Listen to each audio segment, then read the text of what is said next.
Let's see. I heard Beth go yep, so I'm guessing that means I was about to say, looks like it.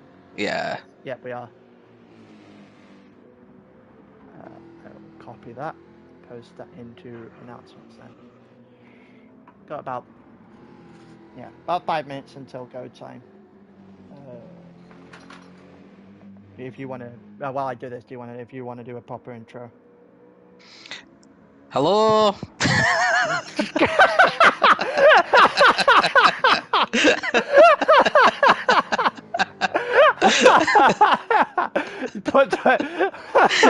Do a proper intro. Put on the weirdest hello you've ever said.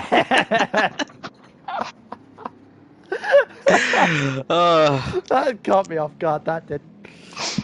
Right. No one's in anyway. They're not going to see it. We've still got only one person in the chat, and that's, I think, me. So. Good Oh, it's Peckish. Hello, Peckish. Right, okay, let's get going. We've got final round of esports. 5 teams left, just like last week. We've got Livs Racing Cabin, ITM, Aero GT, Project Platypus, and our runaway leaders with a 169-point lead, NWR. So they're all basically, barring a 1-2-3 for Project Platypus, who are actually the lowest scoring team last week. They had an absolute disaster in Suzuka. Perry's wheel failed on him twice. All 3 of them were in the wars. There were some reports in the stewards chat as well.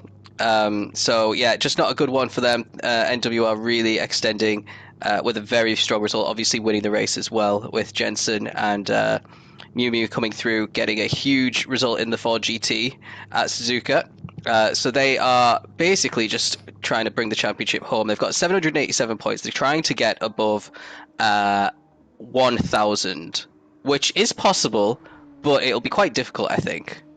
Yeah, it'd be exceptionally difficult. But they're going to go for it. Bearing in mind, for those who weren't here last season, they did manage it last season. So they're trying to go back-to-back 1,000-point seasons, which is incredibly unheard of.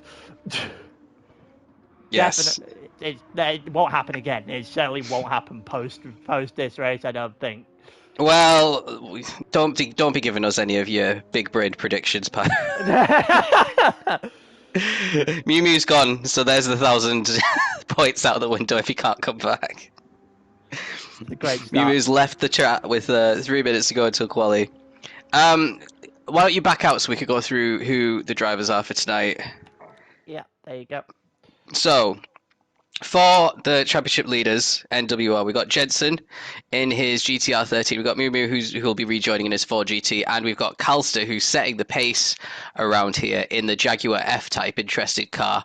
Not good on the fuel, so it'll be interesting to see if he can drag it round without losing too much time in the pits. Project Platypus, we've got BX back in his Viper. We've got Yannick in the F-Type as well. And we've got Zico, who is in the GTR 18 version. And then for Aero GT, we've got Astro, who's in the M6. We've got Danny, who is in the M6 as well. And we've got Prime Call in the 4GT. So Prime Call might be in for a pretty decent result tonight if he can bring it home. ITM, we've got Keplero. What's Kep in? Is he here? He is Viper. He's in the Viper. Okay, that's going to be quick for Kep. We've also got Alessandro, and we've got Easy M, who is not currently in the lobby, which is great. Let me go ping him. Yeah, Alessandro in the Z4, which doesn't have the best top end, I don't think. With the Aero switched on, and on minimum, it does fare a lot better than with Bop on Monday League settings. So he might be able to do pretty well with that. Then for Livs Racing Cabin, we've got Cameron again in the AMG. Remember, he was in the top 4 for a while in Suzuka, but finished, I think, last in the end with a few mistakes. We've got Getchlam? Getch.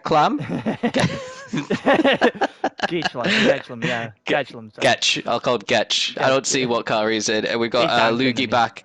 Lugi is in the 4GT as well. Yeah, Anken is in the GTR 18. Is that him? Yeah. Ah, okay. He's I just call him Anken. It's just I got significantly two Swedes easier. in the on the grid, which is very unusual for ALR. Yeah, Astro. Astro's seemingly the quicker one of the Swedes. That's a certain. Well, he seems to be in and out though of that kind of top end of the esports. Well, I guess ecosystem may be the best way of saying it at this point. I don't even know what to describe it as. But yeah, it's going to be a massive day, a long track, by the way. I don't actually know if ALR done this version, or if it has, and how long it's done this this version of Sainte-Croix. I know for a fact we haven't done it in esports, so this is a new one entirely. Wasn't this the layout that you had your famous spin? I cannot remember. No, The this one is that the spawned longer the, version, oh, isn't it? who's that? It's Pyro. Isn't that It might have been B. I think that might have been B reverse. It was definitely a reverse layout, though. Yeah. I think it was, because I don't remember it being a 6-mile lap. I feel like that would have been a little bit more wild. Yeah.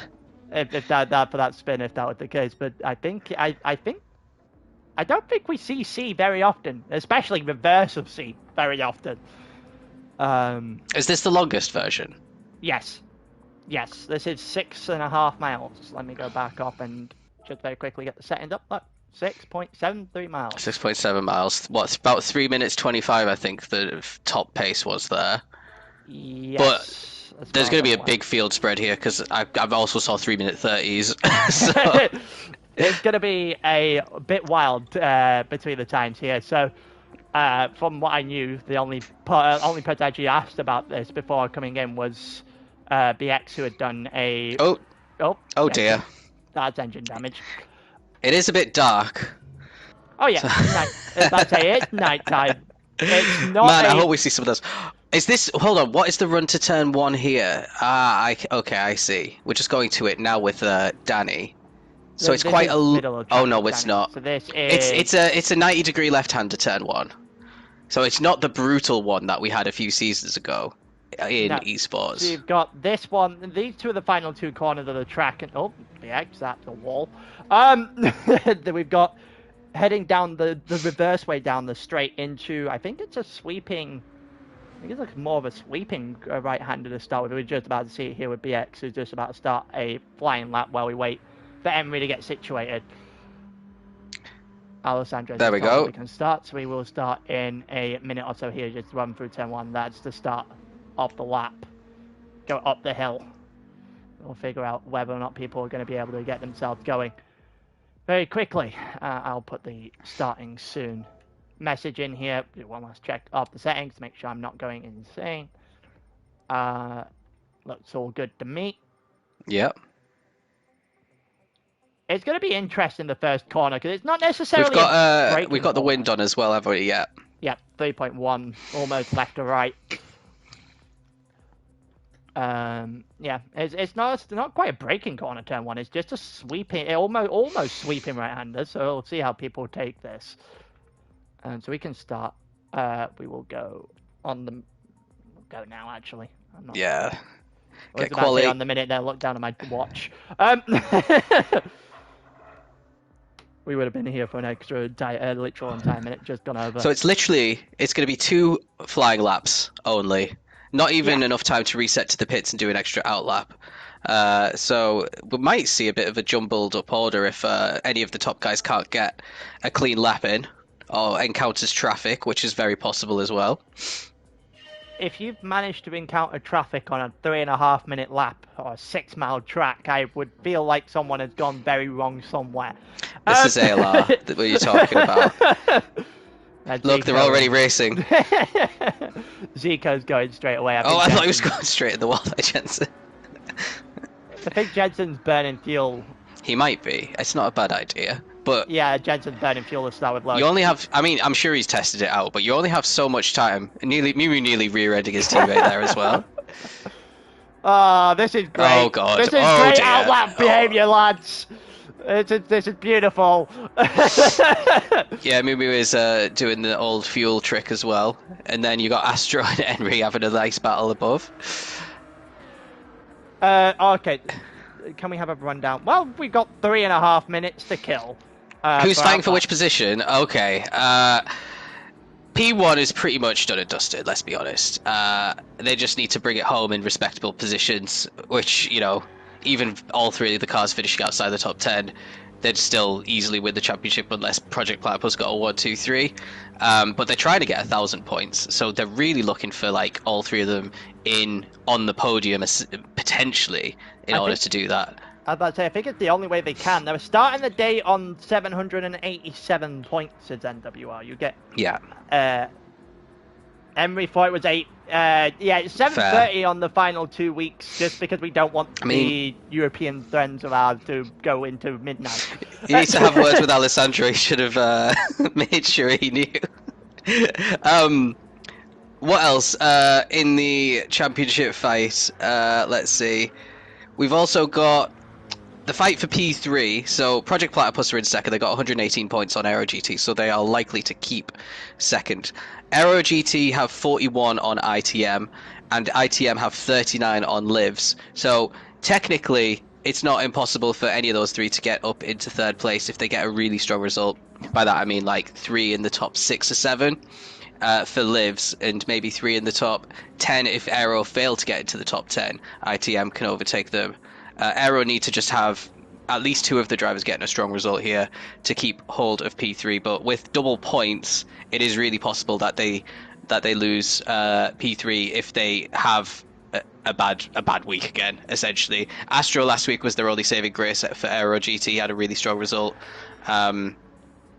So they need another car to join him near the top this time around, but they've got 2 M6s on the grid, and I don't think that's a very good car at a really fast speed circuit like this. No, I wouldn't imagine it's that great. It's never usually that great under just normal downforce settings anyway. So it's not one of the cars we've seen be prolific this season, and I can't imagine it matches like a Viper or 4GT in any way, shape, or form here. Yeah.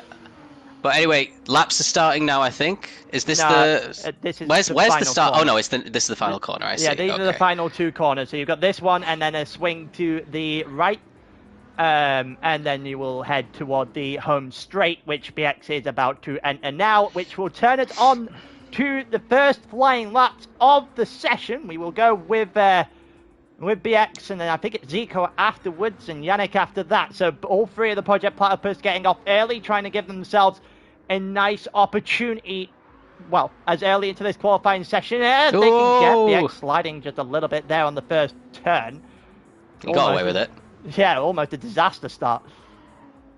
We'll see if there's going to be more like that from BX. Again, just a little bit wide getting on the grass. I don't think... It might be the racing line, for all we know.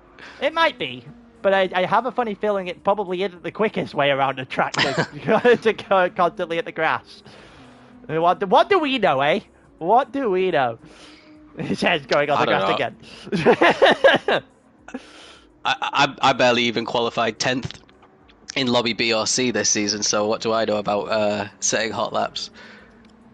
Qualifying is not your strong... It's not mine either, admittedly. It's not my strong point in any way, shape, or form. But yeah. So it looks like Zico's got some good slip from BX, which he really needs, to be fair. Yeah, BX in the Viper, so he doesn't necessarily need it. It might be a bit of a too big of a gap, though. And then look at Kep, he's really close to the back of Yannick. It's that Viper speed, though, isn't it? He can keep himself on the back of Yannick as much as he wants.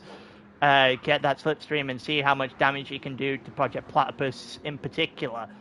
Don't forget, Kepler was a late change.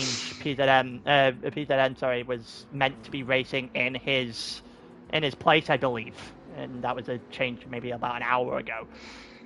So we don't really know how much practice Kep has for this track. Ooh, Astro nearly sliding into the wall there. So there's this little bit on the bridge before the bridge actually starts, where a lot of them were crashing into the barriers in practice, because you have to go like off the track a little bit for the optimal racing line. So we might see that a few times in either quali or the race.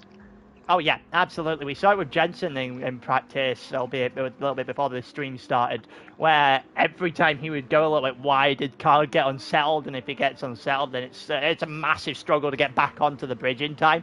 It just looks a little bit clunky going through. So I would expect a lot more of that, especially if the guys toward the top of the list are currently making those kind of errors as well. I'd imagine a lot of crashes tonight. I don't think very many people know much of this track at all. Deco, yes, qualifying is still 10 minutes. We haven't changed it. It's only a 3.5 minute lap. Get 2 in realistically without much of an issue. If it was a Nord, we would probably extend it just a little bit, but... Do you think BX could squeak out an extra lap? No, he couldn't. He's got another couple of corners. Yeah, I'd say no way. He's gonna struggle to get. Everyone's gonna struggle to get that third lap in. Never mind the rest of that. The extra one on top. But I think it's just about putting on what you can in the time that you're given. To be honest with you, you don't really get much of a second chance on this track. So we're looking for 25s from BX because that was the pole time, the fastest time in practice. 26.5, not bad. Almost identical to Zico. Yannick half a second off. Kep really bad compared. There's Astro 26.9. Emery over the line 29.0. Prime Cole after this didn't look good either. 29.4. Lugi to the line now as well. The other 4 GT 28.2. I am very intrigued in seeing where a couple of these drivers will end up falling in terms of, like Jensen and that lot. Trying to see what time they can muster up on the first one. And Jensen, 25.6. Mumu only in the 30s, so he had a mistake on his lap. Then we got Danny and Colster, the last two across the line here with plenty of space. 28s for Danny up into 8th place. Colster, this could be the top time. He was quickest in practice. It's going to be good. It's a 25.8. Okay, so NWR 1-2. Yeah, Project Plat plus 3, 4, and 6 with BX and Astro, with Astro in 5th place for Aero. Then you've got Kep and Lugi for ITM and Livs. So yeah, all 5 teams in the top 8. Yeah. Mumu down in 14th, so he's the one really to look out for on this lap. Oh yeah, absolutely. Don't forget, 8 minutes into qualifying already. This is essentially do or die. Oh, someone at the back has spanned, so that's his lap over. I just saw on the mini-map.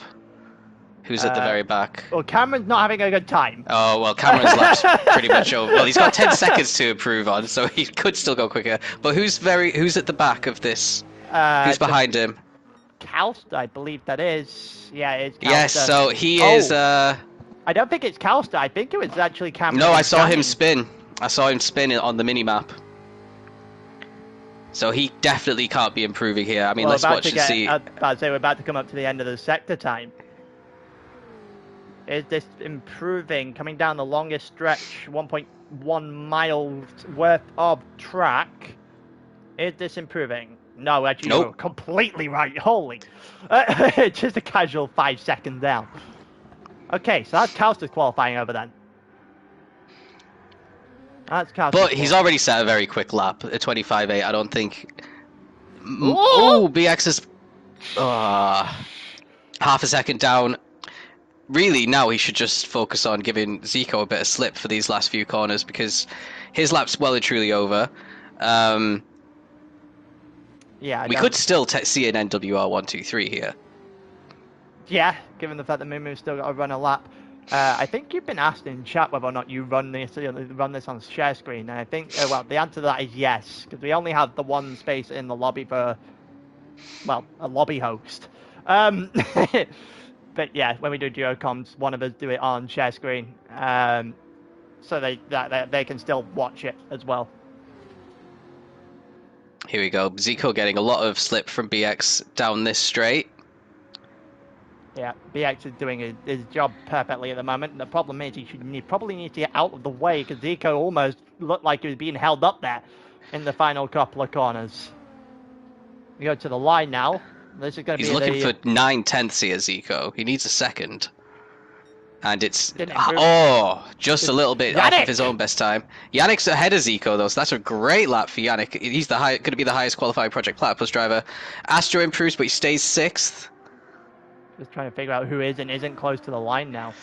That looks like Prime Call over the line next. That's a 28.9. That's not that good. Lukey 28.5 did not improve.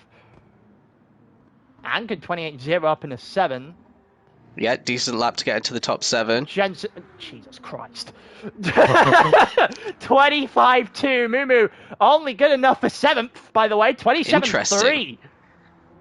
Expected a bit better from the Ford GT. Oh, that's interesting. Danny did a 27.9 there. That'll put him up into the top 8 again. So Danny's going to sit alongside Mumu, even if it is a 6/10 of a second gap. So the M6 actually wasn't that bad. They're 6th and 8th in qualifying here. Yeah, I think Project Platypus sort of definitely wrapped up second potentially off this qualifying if they can keep it as it is. Only if they can keep it as it is. Project Platypus has a shot. Well, NWR just gets another 4 bonus points there for pole position. So. Yeah, I was about to say the only thing that happened there was helping the 1,000-point chase for NWR. That's all that happened there. They need 3 rage quits from NWR, and then to come 1, 2, 3, and then I think they win. It's good luck. You're gonna need a lot of luck.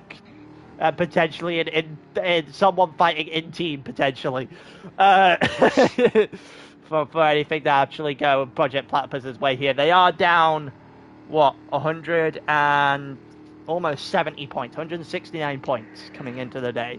80 for winning. Yeah. So we got 2 Jags in the top 3 by the way, Calster and Yannick. Yeah. Interesting. Yannick's done an outstanding lap there, by the way. Absolutely outstanding lap. We're going to have to wait a little while because I think, Alessandro went to the pits. Not good qualifying for ITM, 10th, 12th, and 14th. It somehow still not as bad as the one last week. Yeah. It could be worse. Somehow. To be fair though, Alessandro came from last to like a really top result in Suzuka, so he could do the same again from P12. I think we're going to have some massive carnage in these first few corners though. Oh yeah, I'd be very surprised if we're not. I mean, they're all in cars that don't turn for a start. 4 GTs and Vipers. Are we and they'll have minimum downforce, which will make them even harder to turn. Are we glitched? No. Because I'm just looking at the clock. Oh. Maybe. What's going on? No, you know what? It'll go longer because because it'll be what they did to Nürburgring. Yeah. I don't know how much longer they're going to make us wait, but it's going to be a while. It's 10 minutes for the Nordschleife. Let's see. Maybe it'll be only 4 because this is a 3.5 minute lap. I guess it'll be potentially based. Oh, it is. Hey. Okay, not the worst. I was wondering what we were about to have to do for a second. All because Alessandro was in the pits, by the way. So, 10 seconds off for Cameron.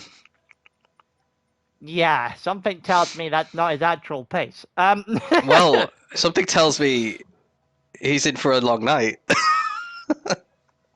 Yeah, I think you might be right with that assessment. Slightly right with that assessment, but right nonetheless. Oh well. Scores a minimum of 30 points just by finishing, so... Fairly interesting. Yeah, and with ITM did not have a good day qualifying. To be honest with you, Liv's racing car didn't really do much of anything either. I think Ankin will be happy with his 9th, but I feel like they would like someone ahead of that.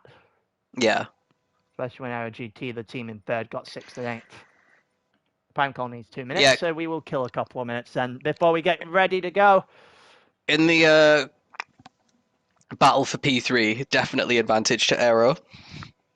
Because if you take the top 2 teams out of it, they're 1 or 2 on the grid. Oh, yeah. Then you got Liv, you got ITM, you got Liv, you got ITM.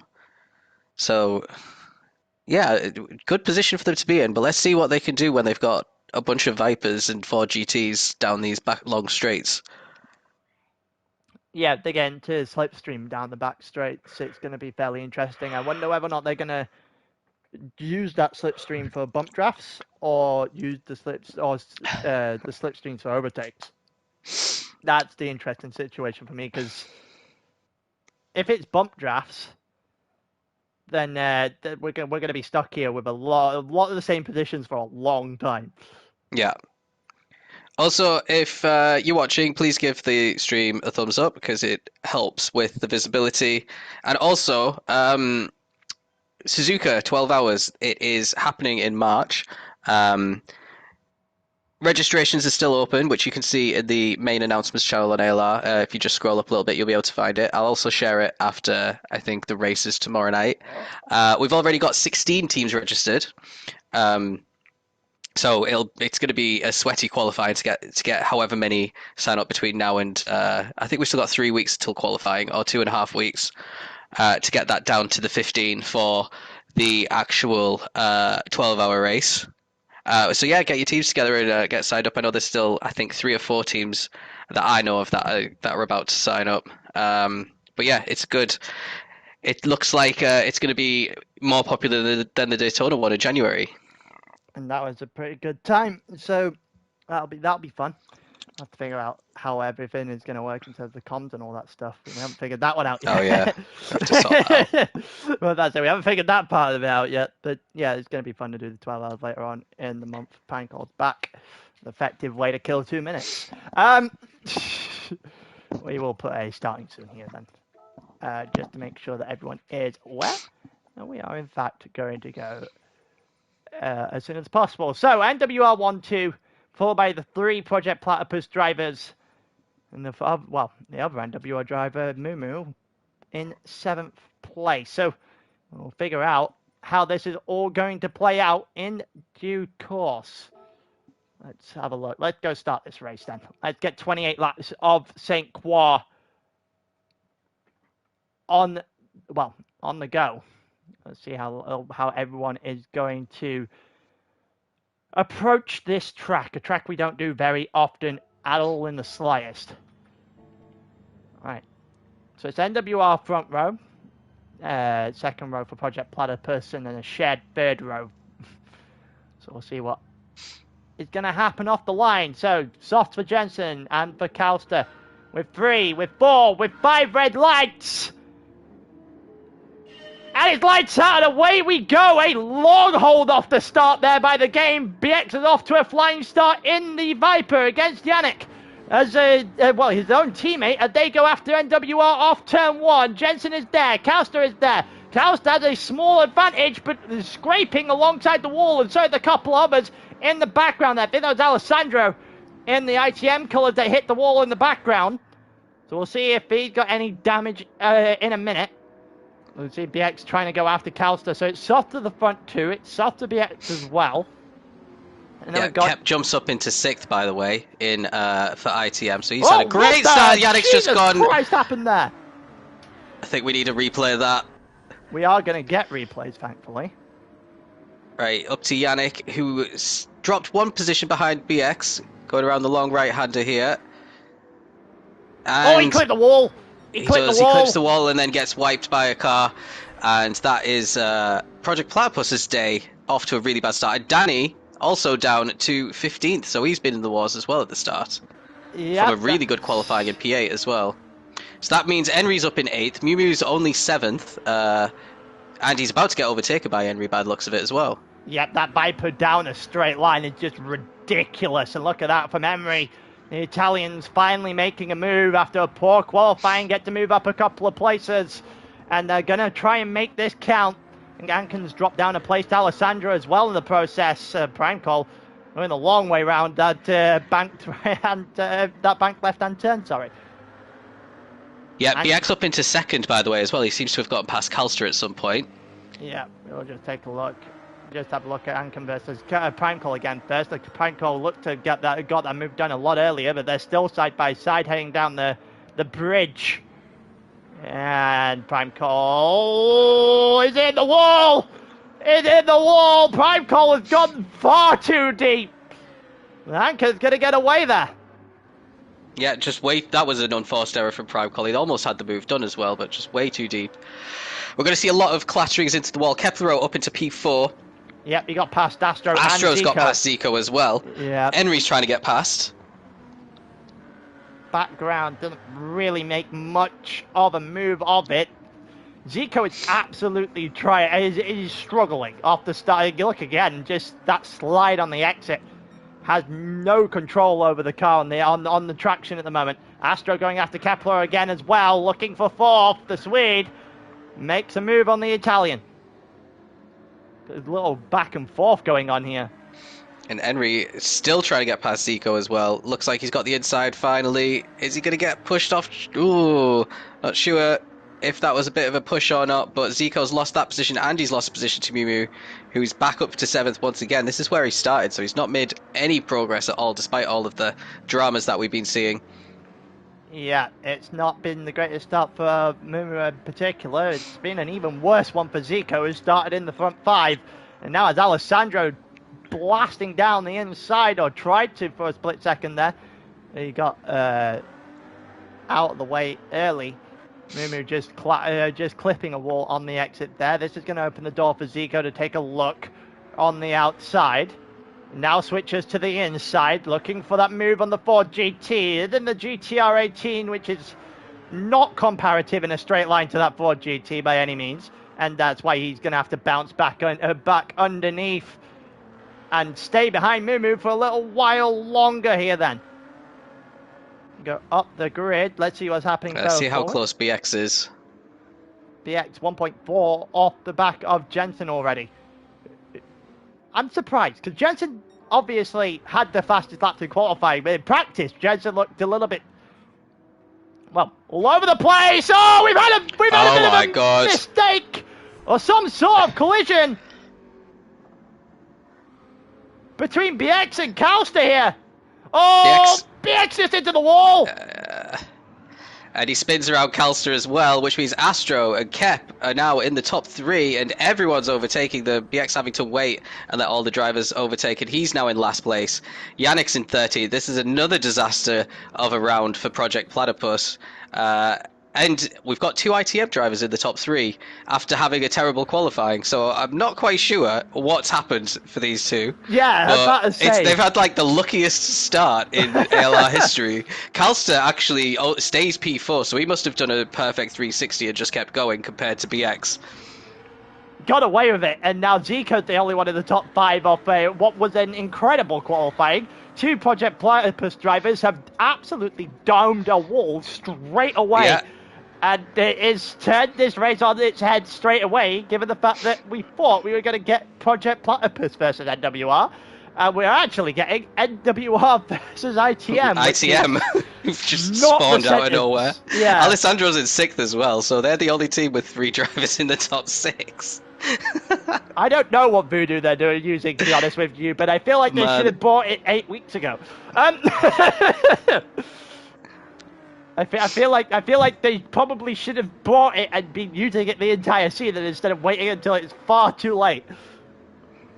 It really makes any sort of a difference. Well, it's only lap 2. It's still, so let's wait and see if they can keep it up, because they've got to show the pace now to keep people like Calster behind them for sure. Oh yeah, absolutely. Calster 6/10 of a second off of Emery. Kepler will be happy to have Emery as a buffer right now. The 2 Vipers over the Jag, that's about as good of a situation as Kepler could have wanted to find himself in after 2 laps of this race. Yeah. I think this is a great time to point out that I actually beat Kepler in the Tier 1 feature race this season. Sign me up to one of these top teams, I'm telling you. Best decision you'll ever make. Okay, Henry is now holding up Calster a little bit after a mini foray off track, which might be a good tactic, to be honest, if he can hold up anyone behind him and let Kepler kind of consolidate P2 here, because they are still trying to finish ahead of Aero, and Aero's highest driver is 8th right now, behind all 3 of the ITM drivers. So as it stands, I'm fairly sure ITM would overtake Aero GT in the standings, but here comes Calster. He has pulled out, trying to drag race Henry down towards the next corner. Henry's got the advantage though still. Yeah, it's not like Calster's in a sluggish car by any means. That Jaguar is definitely nice in a straight line, but the Viper is just a different beast entirely. Calster looking to the inside of turn 1. Emery's going to give him a little bit of a move. Emery almost getting sideways there, and Calster will take third. Yeah, Zico under a lot of pressure from Alessandro by the looks of things as well. Yep, it also looked like and Miu and Astro. Yeah. He's got a bit of a train behind him. The GTR's not too good on the top speed, so maybe... and he's on the mediums as well. So this is going to be a lot of pressure. He's actually doing pretty well to still be in 5th on these mediums. He must be the highest medium runner. He is, yeah, actually, on this juncture. Who is running mediums? It looks like Muumu's running mediums, Zico's running mediums. Is... getting some... Astro will be getting some deja vu from last week. Here we go. Stuck behind Mumu on the mediums. To the inside for Astro. Switch back a 10 for Mumu. Who's going to get the exit? I think it's Mumu. Couldn't tell that camera angle. I think Mumu's got a good enough exit, though. Not that we're getting to see anything with this camera angle. Yeah, Mumu is ahead of Astro. Maybe not for long, though. Astro's in the perfect slipstream range here to have another go. Trying to get alongside, kind of pulled out a bit too early. Mumu keeps... Oh, unless he's really late on the brakes. He's gone for it. He's gone for it. Has he got it? He absolutely has. That was good. Impressive overtake there from Astro. Something he couldn't do at Suzuka last week. And now he might be able to get himself up a couple more positions. Yeah, he got away with it. He got away with it. Prime Call 9th, by the way. Shout out to Prime Call. That was almost a really, really on-cue commentator's curse. Right there for Astro. Yeah. But we have been pointing out that bridge is going to be the centre point. And the corners leading up to it, clearly, catching out a lot of people. There's a lot of tyre barriers kind of poking out onto, almost onto the track. And it's... yeah, causing some spins, definitely. Astro completely driving away from Mumu. He's already half a second up. And I wonder if Prime Call can catch Mumu. That's, wow. Look, he's not far back. It's an ask. It's not an impossible ask at this point, but... They're in the same car as well. Equal machinery. Well, this would be a very big thing for Prime Call if he was able to do any damage here, but I would find it very hard to believe that he would be able to. We've got to believe. No offense to Prime Call at all. I would find it very hard for it to actually believe he's got a chance to break into this. Well, he could easily get into the train, but the actual overtake is something different entirely. Look at 5 or 6 cars in a train over there, all headed by Kepler and Calster. Calster's now going for second place here. He got past Emery at the beginning of the lap. We saw that on stream. He's not going to get Kepler right now. Unless he's going to get another exit like that. That was an electric exit to the second to last. Yeah, kept covering him off. He's going to try and line him up into turn 1 here. And he's pretty close in that Jag. It's what we saw on the last lap as well with Calster on Emery. And now Calster's going again. And then Kepler just simply didn't fight him. Didn't fight him at all. He's going to try and fight him now, though, on the outside. There was a flashing light going on in the back of that Dodge. Calster is ahead, and Kepler is going to have to do a little bit more work to get past that Jag again, because it's now 1-2 for NWR in their quest for 1,000 points. Yeah, good recovery there. That's where BX hit the wall and collected Calster, and he nearly hit the wall as well. But got away with it. So the question is, what can these guys do now? Zico's still in the mix here in the fight for the podium, so maybe even top 2 since he's on his medium tyres. And he's not falling back on his mediums like Mumu has been. No, he isn't. Even though Mumu is still technically in this train, not that far off the back of Astro. You can see him ahead of Prime Call in the Ford GT there. We're going to actually try and find a different camera angle of this at any point. Danny C is at the back now. He has had a struggling start to this race. The M6s are not responding too well to the race trim anyway. Maybe they were... Well, Astro's is. It's just Danny. He looks like he's had a couple of issues right on the lap 1 and lap 3. BX trying to get past his own teammate here. I can imagine that's just an orchestrated overtake. That probably those two are speaking to each other in chat, just letting BX go, see what BX can do against Lugi. Up ahead. We'll see whether or not BX is going to go for this at the end of the bridge, because if BX can get a good exit here, which it looked like he had, Yannick absolutely did not. No, that was a unique line from Yannick, yeah. BX is going to have a real run down into the end of the bridge. The real question is, has it come too soon? The answer to that question is, yeah, it looked like it has, even if Lugi's car is all over the place. Yeah, so we've got Livs. They're in 12th, 11th, and 10th right now. Yeah. So it looks like if they stay where they are, they're definitely going to be in 5th place. They really need to kind of work their way up into the top 5, I would say.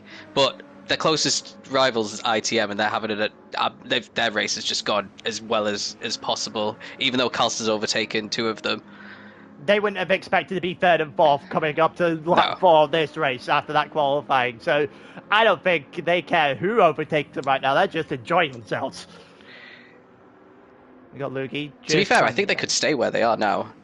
Apart from Mumu and Zico potentially later in the race. I was about to say, that train's got to figure itself out first before they're going to lose any positions. That's the thing is, P2 down, if you look at the mini-map, everyone's really close together. Then you just got Jensen in another country by the looks of it.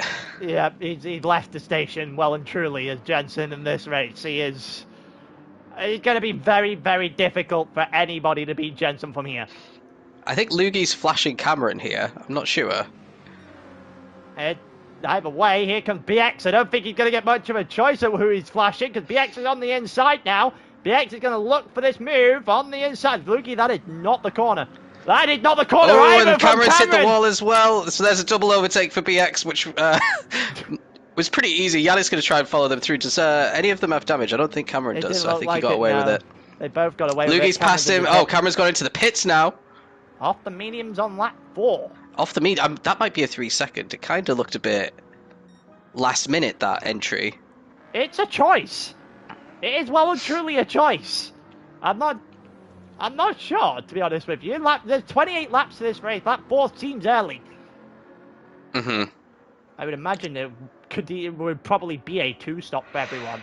It just does seem a lot early. Mumu still on the back of Astro, still on the back of Alessandro. Astro's tyres are wearing quickly.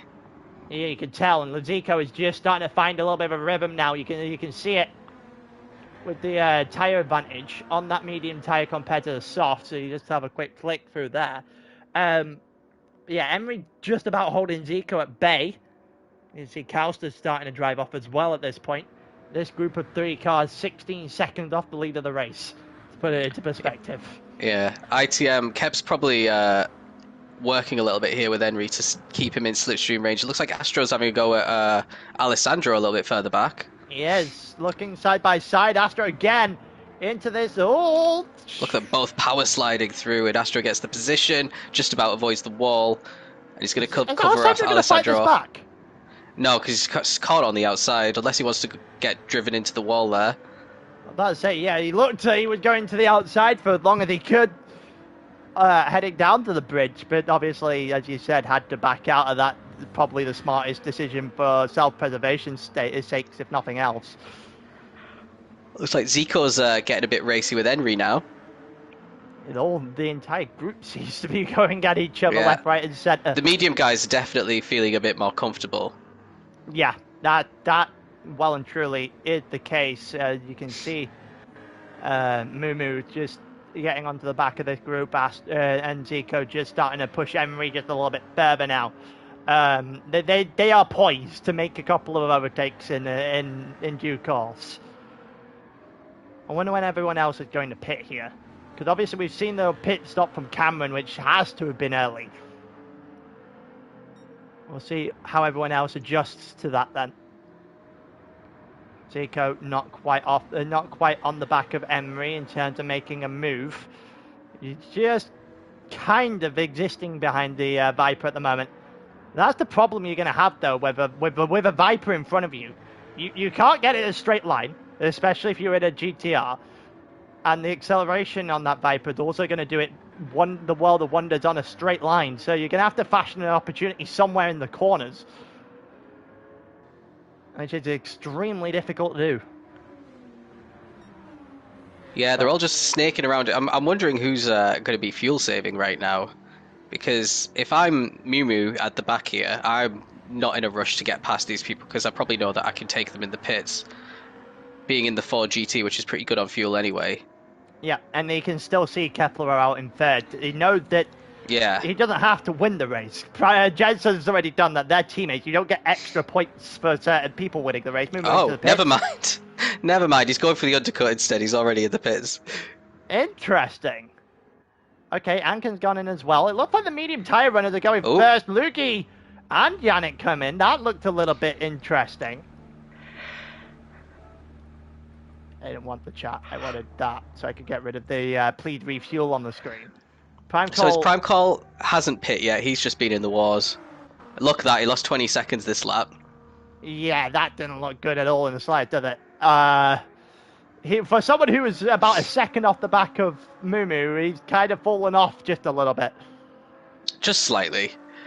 So Moo's out ahead of Anken, and Cameron did a big undercut. He is ahead of a few people, actually, because of it. He's ahead of Yannick, he's ahead of Lugi, and he's ahead of Danny. With his teammate directly in front of him. Lugi had just overtaken him before he came in to the pits, I think. Well, he'll take that kind of pit stop then, gaining a position technically, because you can't gain a position on your own teammate. In the standings, for standings purposes, obviously, it's a team's only championship, so your points go, oh, that didn't look good. Power sliding on the exit, and our second penalty. That might be the first penalty we've seen. Yeah, I saw Astro pick one up in practice. I haven't seen one in the race so far. That's a fairly impressive thing to manage. Oh my God, what is going on? Battled left, right, and sent up the hill here. So Kep has lost 2 positions. So he's clearly made a mistake somewhere. Zico's got past him and Henry's got past him. Now Astro's going to try as well. I wonder what his mistake is, because I think his mistake may be the fuel. Look, if you see the difference between him, Zico, and company, it could be a fuel issue here for Keplero. Potentially, or maybe he just went off track somewhere. They were so close, and it doesn't look like he's lost a lot of time. But he is falling back off the back of them, so maybe he's had to fuel map 6 it or something. I was about to say, this doesn't look like he's going full speed in any way, shape, or you've got to let Alessandro go here. Because he's going to hold them up something chronic with the way he's currently driving. Unless Alessandro's going to bump him along the rest of the lap. That's a dangerous game to play, given the fact that 3 in front of you are driving away. And driving away fairly effectively. Already over a second the gap. If you keep each other back here for that long, you're kind of just going to... Unless Henry backs them up in these last couple of corners. So you're going to put yourself in a bit of an issue. Zico, Henry. I'm not entirely sure. Henry going ultra defensive here. What the plan was. Astro on the inside. Astro on the inside. Didn't look like he got it there. Someone saying that Kepler brakes look to be dragging. We'll keep an eye out on that then.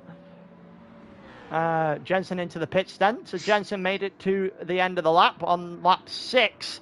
So the full tank will go about 12 laps then. Which means that we realistically want more stop for everybody who's pitting at this point. Here we go. I assume all of them are jumping in. Yeah, they didn't really have much of a choice. Yeah. Zico's got the most fuel of the group, though. Kept on 0%, so maybe it was a fuel thing. Yeah, it had to be. It had to be. It didn't look promising in any way, shape, or form. And Alessandro obviously felt it was worth bumping him along instead of just overtaking him. I'm not sure. To keep him somewhat with the close to the group. Yeah, you're not wrong with that. Prime call into the pits now as well. The problem you've got with that decision, and here comes Zico and Astro. Zico and Astro with Mumu! Got him! And it's 1, 2, 3. Undercut. Yeah. NWR on for 1,000 points as it stands. And don't forget, they also have the fastest lap in this race. So you can tack the 4 on for pole, tack the 4 on for the fastest lap. Let's see what tyres everyone's come out on. So soft for Jensen, mediums for Kauster, who seems to be on his own right now. Mumu in third is on soft. Zico after that, then Astro. All of those three are on soft. Emery's on mediums. Alessandro has damage. Oh, Alessandro dear. has damage. We're gonna very quickly see if we can. let's see if you can get the replay, because Kep has dropped down, which means that they've obviously had. Doesn't look like I can, unfortunately. We've got damage though. Where's Kep? On this. Kep is 14th. Oh, a lot of damage! A lot of damage! A clip of what happened. So, clearly, because I was looking at them, and I saw that Henry had jumped Alessandro, who was ahead of Kep, and they were all together, and now this has happened. So ITM's luck from the start of the race is well and truly over.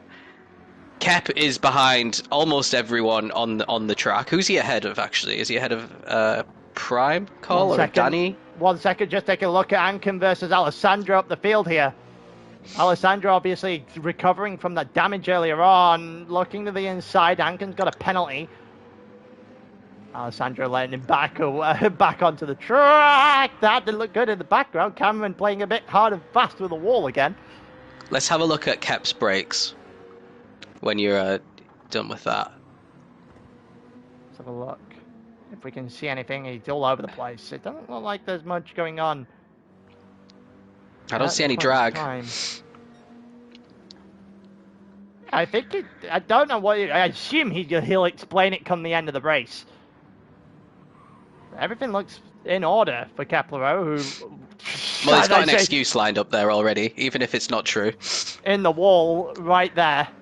Again. So Danny, after his really bad start, has got past a couple of drivers anyway. One of them's his teammate Prime Call, so not a good final round for Aero GT.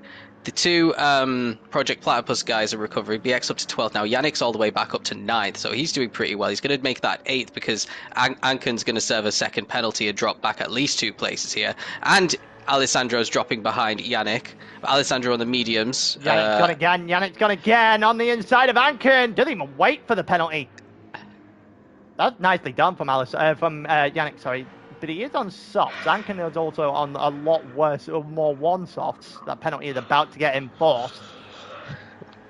What happened to Prime Call? He lost 20 seconds on one of the laps. I think lap 4 it was. He was in 9th and then lost 20 seconds, so dropped all the way to the back. There's the second penalty for Anken.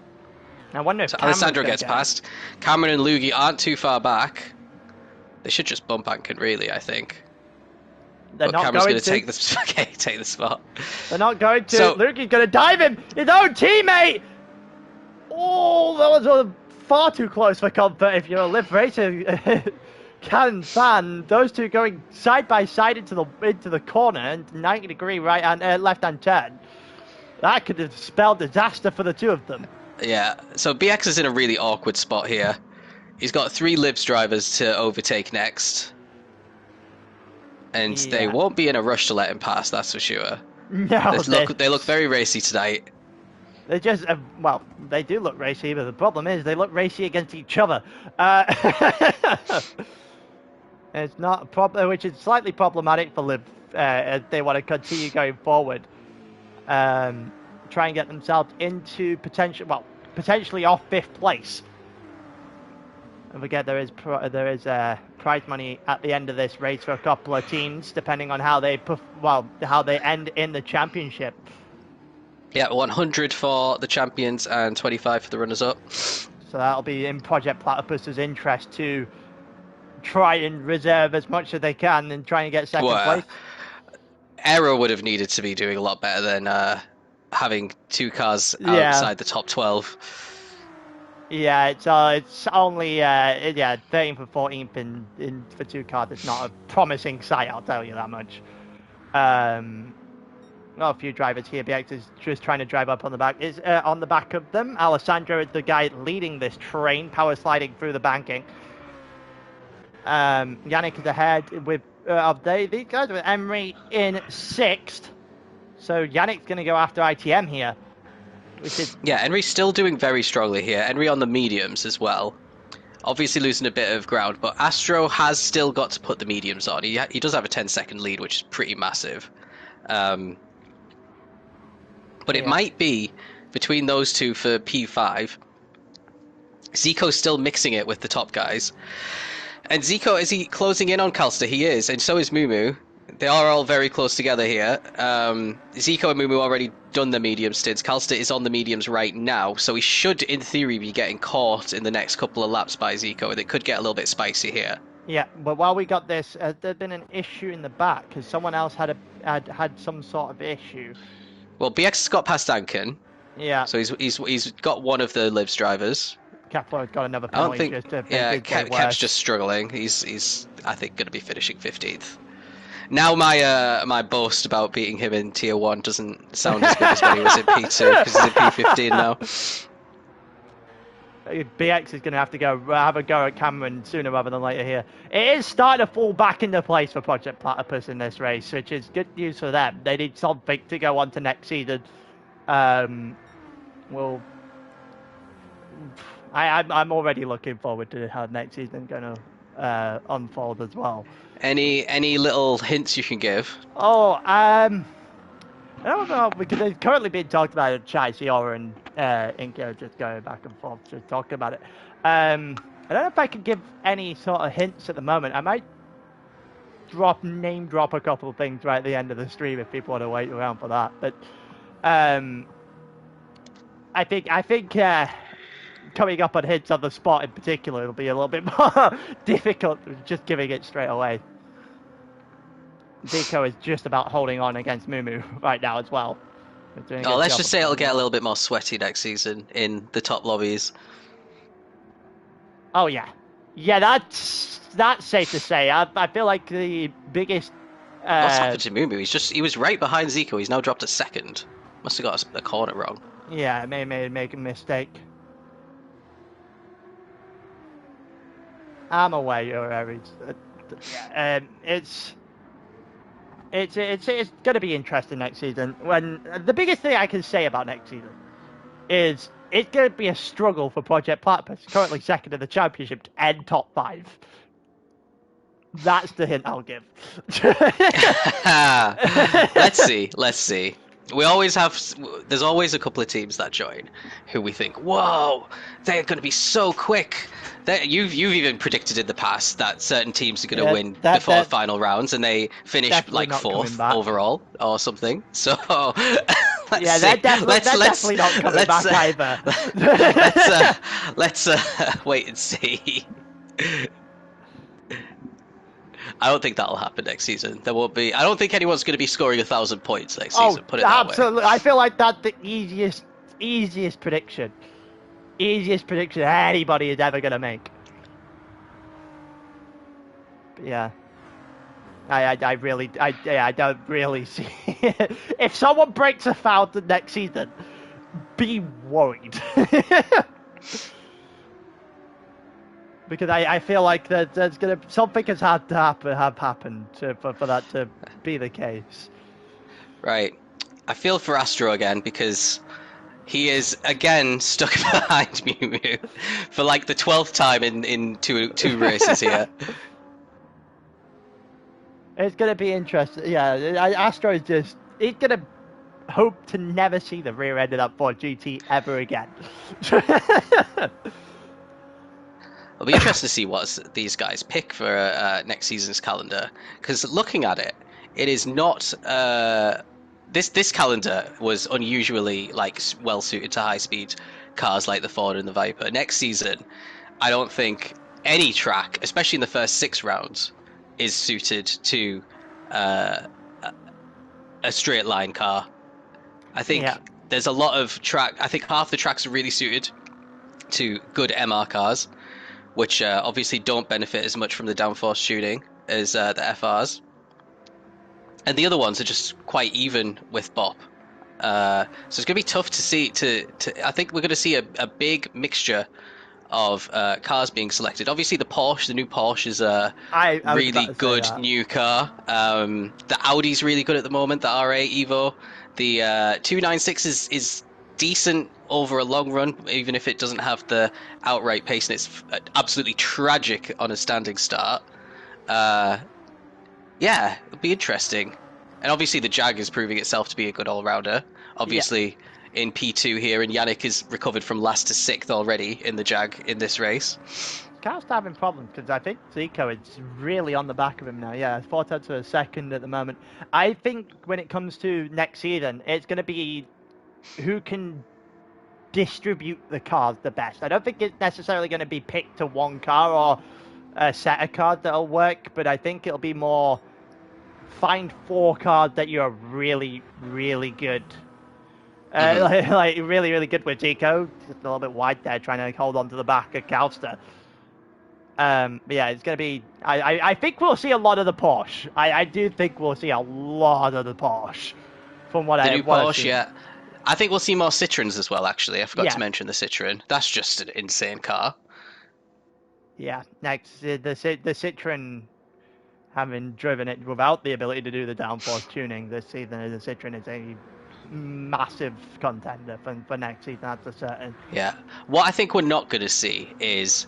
Okay, we're at Tokyo, so there's going to be 30 out of 45 cars in the Viper, like we did this season. I don't think there's going to be any single car like that. We'll see a big variety, I reckon, and the cars will be pretty much all rounders instead of one track specialist kind of cars. Spa will be the interesting one, and also Sardinia B, because that's the low speed track next season. Don't really know what would be good around there. Maybe like the Z4 again. Z4 probably. Yeah, that's it. I reckon Z4 might be a good shout. I'm just really happy I'm not the one that has to decide the car. Yeah. I know that you might be in the position where you might actually have to choose the car next season. I am very happy I am not. Well, for this season, I decided I wanted the shiny new toy. Nearly completely lost it. I'd say he was facing the wrong type of 90 degrees there. That's a certain.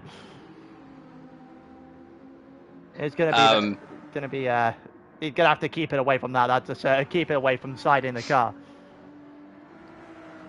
But yeah, next season's gonna be very interesting. You had the shiny new car this season and. Particularly well. No. I think I'm just washed, to be honest, as well. It's a combination, but I should have picked a car I was more comfortable with instead of just going, I want to try this new one. It's probably going to be really quick because it's brand new. I mean, it was good, but when you don't qualify well and then it starts really badly, so you're all the way at the back by turn 1, it's uphill struggle. Yeah. Also, I got the strategy wrong every single race, which didn't help. Oh, God. Yeah, that'll do it. That will definitely do it. We've seen a few strategy blunders so far this season, especially in Lobby A as well. The first one that comes to mind was Tokyo for Project Platypus. That was a really, really big one. Kind of swung this championship back in favor of NWR. But... you know, it's all about making the right calls at the right time. Senor Vat can confirm your washness. Yes. Team bot in the chat. Well, I think Mumu just dropped off the back of Zico just a little bit at the moment. Yeah, he's been about 2 seconds back for the last lap or so, and he's kind of holding Astro up a little bit. So. Yeah, we'll see if there's anything going on in the background. Luigi is currently in 8th, so he's doing a good job of it. Alessandro and BX are fighting. Trying to fight for 9th at this point in time. Alessandro and BX obviously see each other a lot in the league. So we'll see what the next installment between these two had to give. Aura said to you guys, you sound tired. This season's made me tired. Oh, I'll tell you that. BX to the inside, then to the outside of the following corner. Can he keep it in? Can he keep it for long enough? Slightly ahead of Alessandro for now. Do they have a card length? He does have a card length ahead of Alessandro. And is up in the 9th. Yeah, good overtake there for BX. Nice side-by-side for quite a few corners there. So he's got Lugi still ahead of him. Lugi's making his way through the pack as well by the looks of it, and he's trying to chase down see-through car there. Henry, that was. Nice little graphic there from PD. Yeah, Lugi, the current car in front of BX at the point, at the current point, and then you've got Henry as well, about 1.6 seconds further up the road. Nothing happening further out the front. Calster is really under fire now, though. Calster is incredibly under fire from BX, not from BX, from Zico, sorry, the wrong Project Platypus driver there. It's what Project Platypus has needed the entire time. They need someone to go after Calster, someone to go after, well, not Jensen anymore, who's 26 seconds up the road. Yeah, that's just an insane lead. How is this old Nissan so good? I don't want to talk about it. No, yeah, Jensen has figured this track out. We don't know how Jensen's 25 seconds ahead, to be completely honest with you. I mean, even without Calster's little spin, he only lost about 5 seconds maybe with that. Jensen has just been on his own planet in this race. Like, absolutely no one had gotten near him. No one had got anywhere close to him. Not even in qualifying. He was up, what was it? Almost half a second in qualifying as well. Did the 25.2 there. Or the 25.4 on the current stint. How do you beat that? How do you beat that? I mean, he's lapping in the 26s still. So, same pole position times, basically. 11 laps in. Absolutely insane. Oh, Calster nearly hitting the wall there. Might allow Zico to close in again. Yeah, that's 0.6 of a second. The thing is, the Jag's just so good out of those lower speed corners. Yeah. The Nissan's decent as well, but the Jags are on another level in terms of acceleration. The problem it's got is that those slow speed corners lead to long straights. So not only, that didn't look good from Zico in the slightest. It didn't look good from Mumu either in the background. But yeah, even when you get off those slow speed corners, you might look at it as a chance to catch up. But then you've got to realize the Jag is better in a straight line than that GTR is. Mm-hmm. So you can get close enough, but you've got to find a way past, and that's going to be Zico's struggle for the rest of this race. To be honest, maybe he's not trying to get past. Maybe he's just trying to stay in the slip, because he's doing well. He's still 2 seconds ahead of Mumu. We're in this position where Calster's mediums are better than his softs now. So he's not really going to overtake without mistake.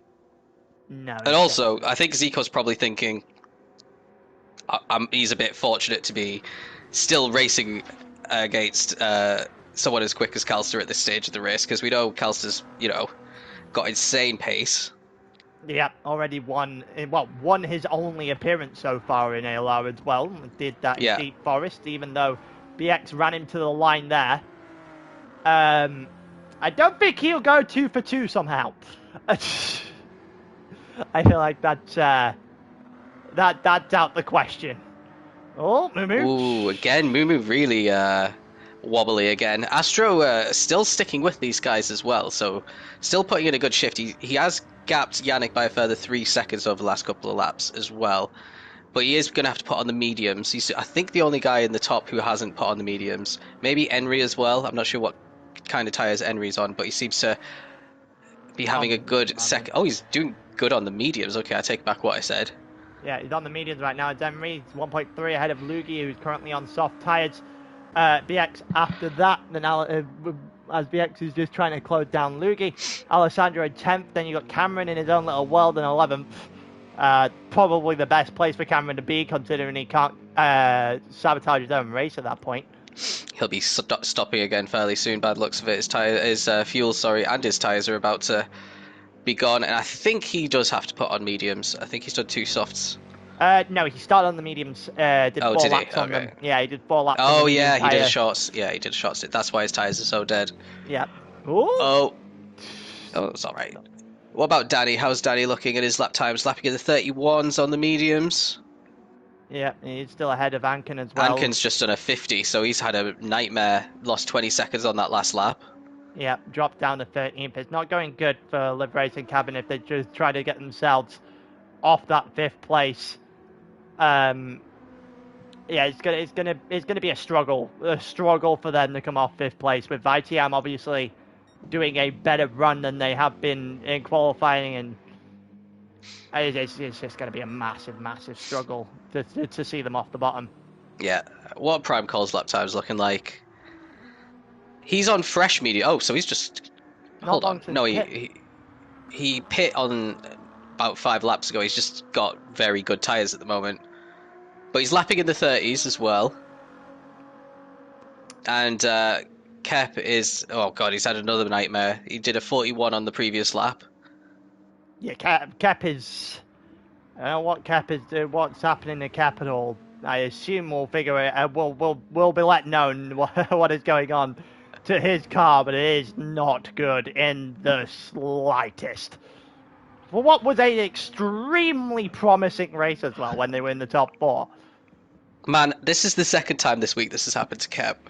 If you watched his Monday race, he was leading the sprint in Autopolis and didn't score a point in the end. Eesh. And now, basically, the same thing's happened to him in this as well.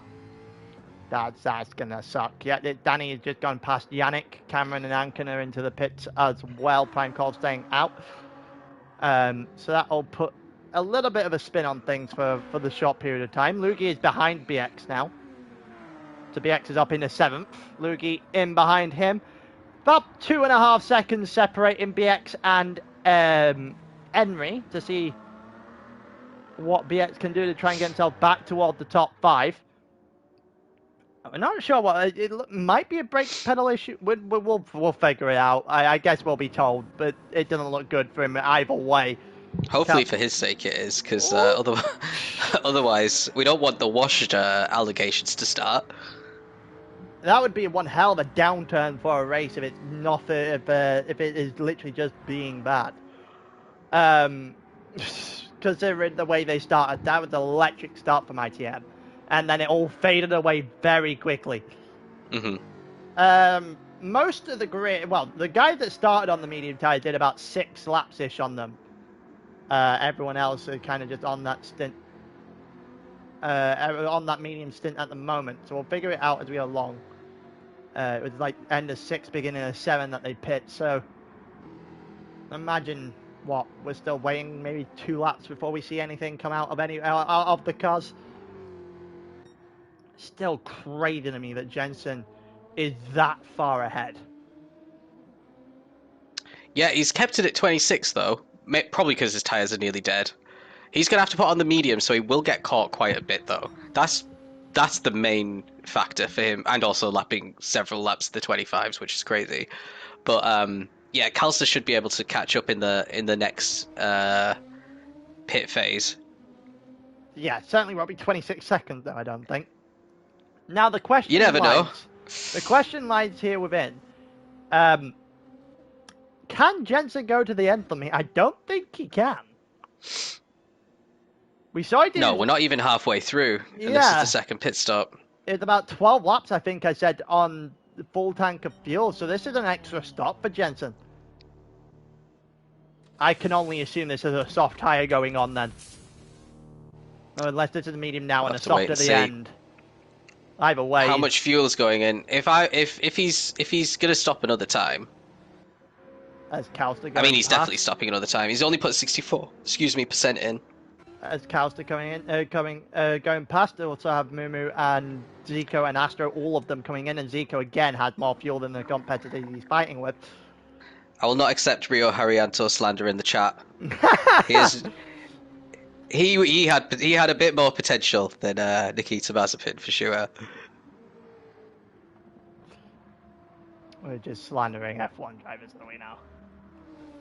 BX is ahead of a bunch of drivers now as well. That is Zico coming out the pits with Alessandro in tow. Yeah, quite important that he's ahead of Alessandro. He's not going to get held up at all. Fresh off Zico, and he's got his teammate 3.8 seconds ahead, which he should be able to catch fairly quickly, given how old BX's tyres are now. He's on the mediums BX on the mediums. Slightly worn, and Henry's in the exact same boat, just 1 second up. So interested to see how this is all gonna shake out with strategies, because these guys aren't coming into the pits anytime soon. So Zico's gonna have to overtake them both on track. One's gonna be easy. One's gonna be a nightmare to overtake, because Henry loves not making it easy, from what I've seen. One way of saying it. That's a certain. No, it's going to be interesting because these guys are two-stopping. The Emery and BX are two-stopping. We've obviously seen Jensen being the first to probably, well, fuel and tires saying he's three-stopping. What Zico got? So Zico's gone on to softs, mediums. Alessandro behind. It's softs for Mumu, softs for Astro. So we got a few drivers on the soft tire now. Lukey is ahead of Cameron for those who are trying to say that that Lukey's behind. Lukey's actually going straight after Prime. Yeah, and they're both on fairly fresh tires. Prime Call, I'm guessing, hasn't pit yet. Nope. The answer to that is yeah. Prime Call's race fell apart very quickly at the end of that first stint, didn't it? Yeah. It's a fairly because he was actually holding up with Alessandro, Mumu and company in the first stint. It did not. He looked at one point like he was catching Mumu in equal machinery, and as soon as I said that, it all went wrong. So I should have kept my mouth shut.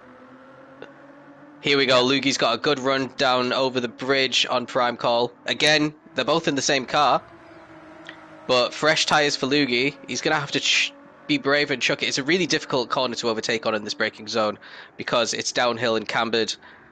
And he's going to tuck in for now. This is where Prime Call hit the wall, and he's hit the wall again. I was about to say, Prime Call did not get that right in the slightest. He looked all sorts of awkward off the exit. He is still ahead of Lukey somehow. Lukey's going to go a little bit of contact between them, a little bit naughty. But Lukey gets past, and Prime Call is going to have to try and stick with the slip a little bit to drag him along. Which you can do a little bit on this track as long as you nail the corners.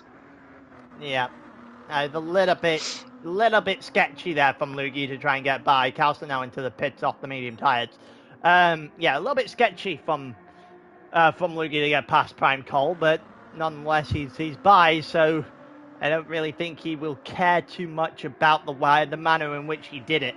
Not going to cost him too much as a whole. Emery and BX are going at each other now. Here we go. So I was thinking Zico would have caught BX pretty quickly, but BX has actually caught Henry first. This is going to be interesting. BX looking to try and make a move. Calster just come out on the soft tyres. You can imagine that there is an MWR liveried car coming out. There he is with Zico just behind him. So that'll be interesting between those two as this develops. Henry's holding on. Zico not able to get the undercut on Calster, which might be pretty huge. Here comes BX. Here comes BX. That's a bad exit from Emery. BX maybe was going to be a little bit more aggressive there. Him and Emery are going, just sticking a nose in where potentially it doesn't belong. And here's Calster as well. It's going to be Zico as well. Yeah. Four-way fight here. Zico could easily sneak in underneath on Calster here. But Calster's going to go for one! Calster's going to go for two! Collides with the Italian on the way through! No! And just come together as well! Oh my god. Second spin of the night for BX. That'll be really frustrating to see because it all originated because Calster just fully sent it and didn't really hit the apex, went a little bit wide, nudged Henry out the way, and then, yeah, I'm not quite sure how BX ended up spinning. We'll have to see it on if anyone wants to rewind and let us know what actually happened, if there was contact with BX and somebody else. But yeah, he's down in 7th now. The only person that could have been contact between it would have been Zico, the only other person within the vicinity. Zico passed Henry. Yeah, Calster's move was fair had he not collided with the Italian on the way through. I think that would be a penalty if it was reported from first glance. I think it would. He sent it. He was really late. Yeah, he was really late on the brakes and didn't hit the apex, which you need to be if you're going to be making audacious moves. I'd say But whether that caused BX's spin or not, I don't know. No idea. It caused Henry to get nudged out of the way. It almost looked like Zico, BX span over the top of Zico. I'm not 100% certain about that, but that's what it looked like. Let me rewind the stream. I know Zico was the only person in the vicinity of BX's car, so if there is contact, it's friendly fire. Well, that's going to be... So yeah, Calster goes too deep. Astro is still stuck behind Mumu. To be honest, I think it might have been self-inflicted. He might have hit Calster. I couldn't see. You can't really see from the angle from the TV view because obviously the TV view is pretty shite sometimes. So I'm sure we'll see a replay in the chat later. Yeah, that was BX's second spin of the night, though. He's lost a lot of time now. He should be in the podium positions realistically. Yeah, could easily have been second had he not thrown some of this away. To be honest with you, Calster and Zico are fighting each other. Mumu is still ahead of Astro, and Astro is just going to have that Ford GT's rear bumper quite literally engraved into his mind and to his skull at this point. He'll be happy the sooner he can get rid of having to race behind Mumu, the better for Astro. And BX there, and Yannick is the next car up after that one. Then you've got Alessandro, who's ahead of Lugi at the moment. Alessandro not long since pit, so that's fresh tyres for the Z4. So Lugi shouldn't pose too much of a threat. Contact, well, so Jinx just said it might have been contact with Zico, which it could have been because Zico was literally right behind him. So, yeah. Here we go. Lugi on the inside. I don't know if that was a little bit of a push in the back on Alessandro there. I think he went deep, you know. It looked like he went a little bit too deep there. But now they're making contact side by side. I was about to say, they're giving each other as good. They've got almost 61.5 than what in the other. Onto the onto the home straight, rather. Alessandro loses out to Lugi. I don't know whether or not Alessandro got tapped on the way through. Or I assume they'll find out later on. But Alessandro is still... Well, Alessandro now behind Lugi and has to make another overtake. Cameron and Anken in 12th and 13th. Prime Cole and Caplero tailed off the back. No one anywhere near range of being lapped yet. No, if someone gets lapped on this, even with all the spins, I'd be shocked. They got a minute 55 to Caplero, so that's all over halfway. Over halfway to the laps to the lap count. But yeah, Zico and Calster fighting it out right now for second place. This is potentially the best we've seen Zico drive all season. Yeah, this is a really strong drive. I mean, he's in a car that I don't think is actually that good anymore, the GTR. But yeah, he's dragging a good performance out of it. Maybe it's good at this track specifically. He has not had a good season, Zico, at all. No, because he's in the GTR on Monday League as well, and he's not had a great season there as well. He has well and truly had he's gonna look back and want to forget this season. That's a certain. But if he can end on the podium tonight, I think that's a nice little statement of momentum for Zico going forward into next season. So we'll see if he can hold on to what he currently had, maybe even go after Calster and try and get top two. Because quite frankly, Jensen is Jensen could probably go, take a break, come back, and still be leading by the time we get out. By the time he gets back, with the gap he's currently got. Yeah, he could have a few. He could have engine damage and still be all right. Yeah. We'll see though. He still has to go on his mediums. I keep saying this because it's still true. It's still true, but it's gonna have to be one hell of a bottle job from here. He should just finish the race on hards. To be fair, give himself a challenge. Yeah, something tells me he's not going to do that. I have a funny feeling he's just gonna go as far as he can, see what gap he can reach out. Mumu has dropped Astro. It's happened. Mumu has finally dropped Astro. Oh, and he's gone deep there. Henry might have a run on him, but Henry's on the mediums and Astro's on fairly Oh, is Henry still on the mediums? Yeah, he is. Yeah. So he's actually doing quite well to stick with Astro here. He's going to go for him here. He's not going to stick with him. He's going to go for him, surely. Or is he going to bump draft him even? It looks like he might be bump drafting him. As we head down toward turn 1, he is bump drafting him. The problem is, I think he may have just given him a little bit more of a tap there. He got, yeah, Astro's got himself a little bit of daylight. So Emery could have had the move, probably should have tried to make it. Chooses to use the slipstream and is now going to be dropped by the Swede in prompt fashion. Yeah. Also, worth pointing out, Project Platypus are now all 3 cars in the top 8 again, after that horrific start to the race. So, good recoveries. Despite BX's extra spin, he's still in the top 8. Yeah, overtaken by his teammate at this point. 3:38 on the last lap. One medium. We'll have to see how it shakes out, though, because I think everyone's still got one more pit stop to do. Yeah, I believe so. I'd be surprised if anyone made 2 stops. But no one's fueled to the end, that's for sure. Luke is 12 seconds off the back of BX right now. And is currently fighting Alessandro, who still hasn't got past him, so rather surprisingly. Alessandro has run into a roadblock. Since the early points of this race when ITM went forward, Alessandro has run into a roadblock. Kepler has obviously had every issue under the sun. And, well, Emery is still there and thereabouts. Yeah. So if it finishes the way that it is now, in the order that it is now, I think no teams change positions in the standings. Astro's P5 is going to keep Aero in 3rd place by the looks of it. And ITM have kind of fallen off slightly since the start of the race, so it's looking really unlikely that they'll be able to catch Aero GT at this point, unless Alessandro does a good recovery from where he is, and Kepler somehow doesn't finish 15th. Yeah, good luck with that. Yeah.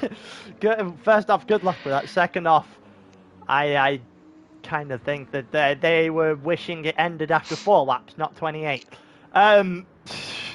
But I'll tell you what, Henry is actually the reason that ITM are being saved from not finishing in 5th. Because Livs are going to score some solid points, but if they had a driver in the top 6 and ITM didn't, then they would have probably been able to catch them. Yeah, the gap between 4th and 5th was not massive at the start of the night. It's obviously still a long way to go. We still have 11 laps of the track here, and it's, what, 3.5 minutes a lap. So it's not out of the realms that we have a little bit of a twist in the tail, but right now everyone is separated by a long way. Zico has dropped 2.5 seconds, nearly 3 seconds off the back of Kauster since the last time we looked. I'm not entirely sure what's happened on this lap. Has to have been on this lap. I think Zico's tyres are just wearing too quickly. That's the problem. Calster pit a lot later, and I think it's benefiting him now.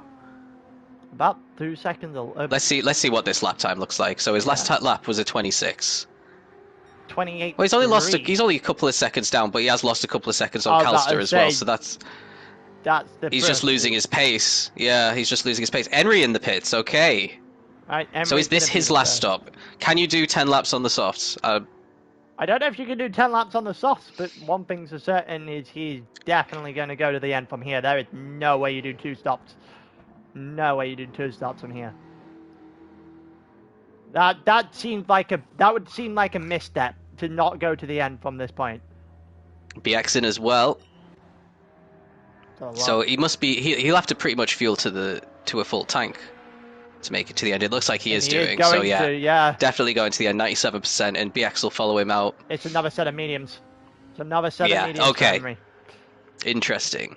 So soft, medium, medium. I think that was for Henry.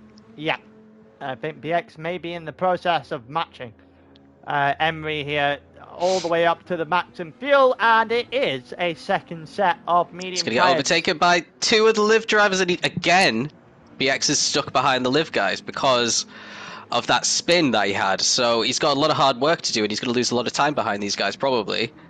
And both of them have pretty worn tyres on as well, so they're not going to be lapping as optimally as they were doing. Lapping in the 30s for Anken, And BX has been lapping in the 27s, I think.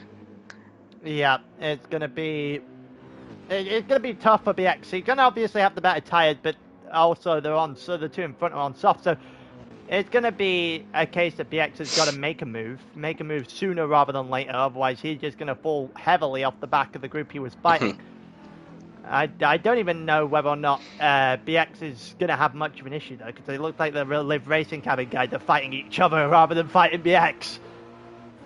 Yeah, battling for pride, even though it makes absolutely no difference in the standings, which order you finish in as a team. You only get team points, so fighting him in team doesn't make any sense whatsoever. Rankin has dropped off the back of Cameron just a slight amount. It's Danny Sears, Ferti, Prime Call, and Caplero. Again, nothing really going for the three at the back. Yeah, so I think it's all eyes on BX to see how quickly he can kind of get past here, if at all. He might be going for this I think now. Anken might be letting him through. He just indicated. Well, so Anken's not asked about fighting at this stage. Nope, BX has just gone through. Whether that was he probably doesn't want to lose too much time, because if you see, there's I think Danny not too far behind Anken, so. Yeah, only 3.9 back, so if you started fighting BX... Oh, Danny got damage. Yeah, on the bridge, had to be. Yeah, that's not good news for Danny, who actually, to your point, was making a little bit of ground up. Yeah, fresh softs as well. Can only assume it's another stop to the end for Danny. That doesn't look like anywhere near enough fuel. I do think he's got to stop again as well, yeah. So this was meant to be a really fast stint for him, catching and overtaking people, which he still can. He's only lost maybe 3-4 tenths to Anken with that damage. And now he's catching again. Yeah, nothing to lose, but a little bit to gain for Danny with this strategy at this point to go 2 sets of soft to try and put a few lap times down. And he's still going quicker than any of his previous laps, despite getting the damage. So that's kind of illustrative of how his night is going. Yeah, that's you never want to see that. No, you never want to see that. I mean, I know it's a long lap, but come on. That just shows that you've effectively wasted the last 17 laps that you've completed. That's all that shows you. Especially when you've got damage and going quicker. That's never a good sign. Alright, BX is on the back of Cameron now, so BX is trying to make his way through very quickly, not really being held up a lot at all up to this point. This could change depending on whether or not he's going to get past the Merc. If he can't get past the Merc down into turn 1, he's going to have problems. Because that Merc is definitely going to be a, difficult customer to overtake for certain. Well, the time's coming down very quickly. He's 3 tenths back at the moment. But, yeah, the next corner's coming up fairly quickly. He's going to have to dive, but he's not close enough to even try that. So he's going to be stuck behind for another few corners at least, because these really aren't good overtaking zones here.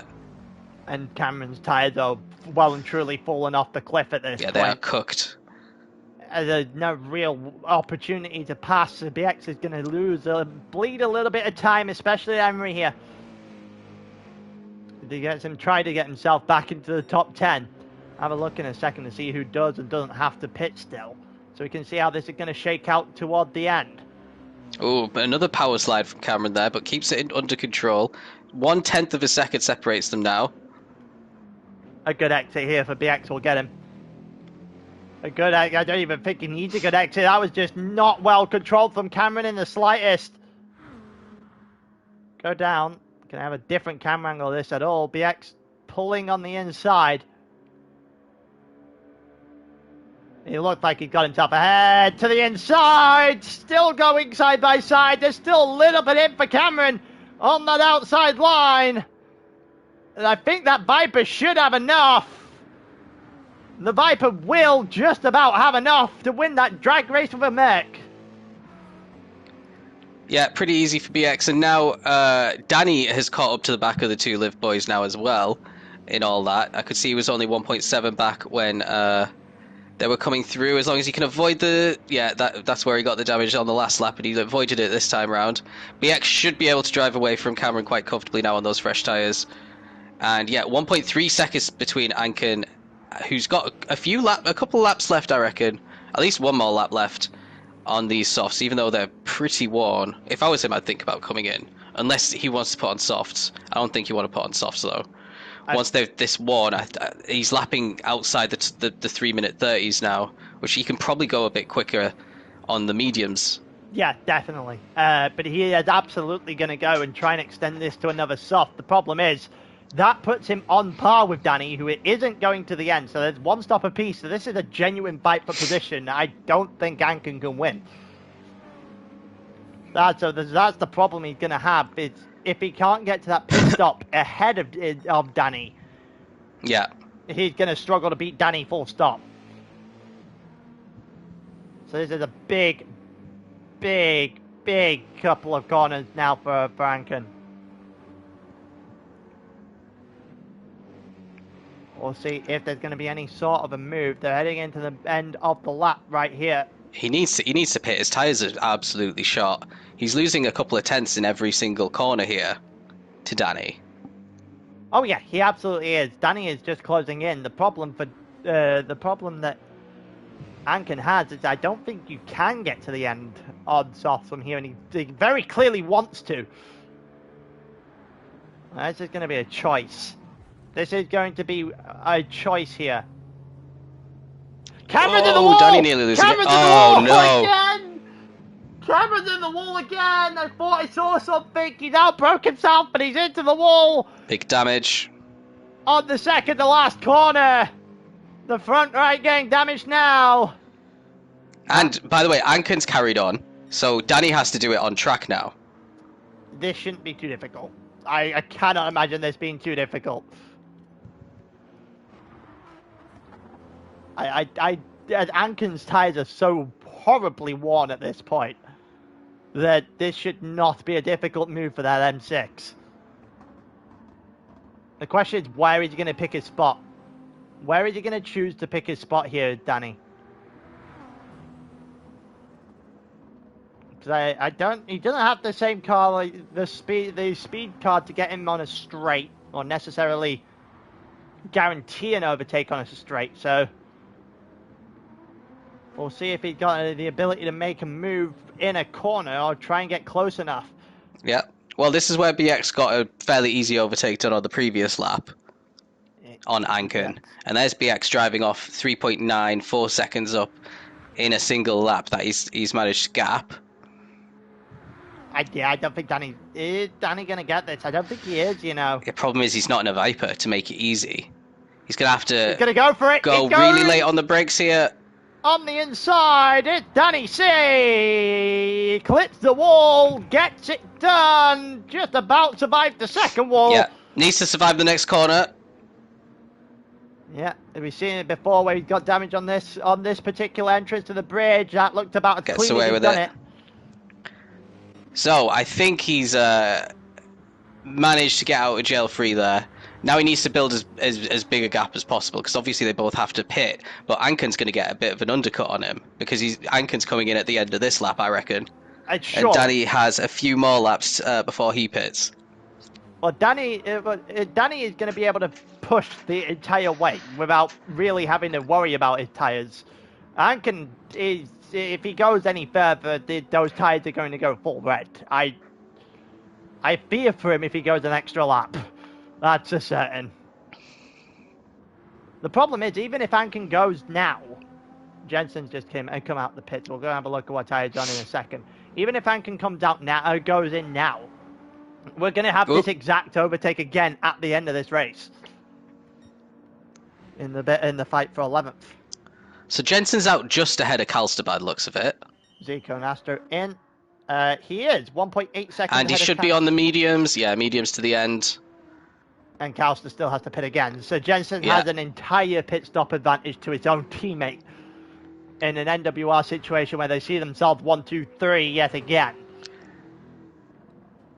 It hasn't happened so far this season. It happened twice last season. It was the first 2 times we had seen 1, 2, 3 in ALR's Esports in ALR's Esports history.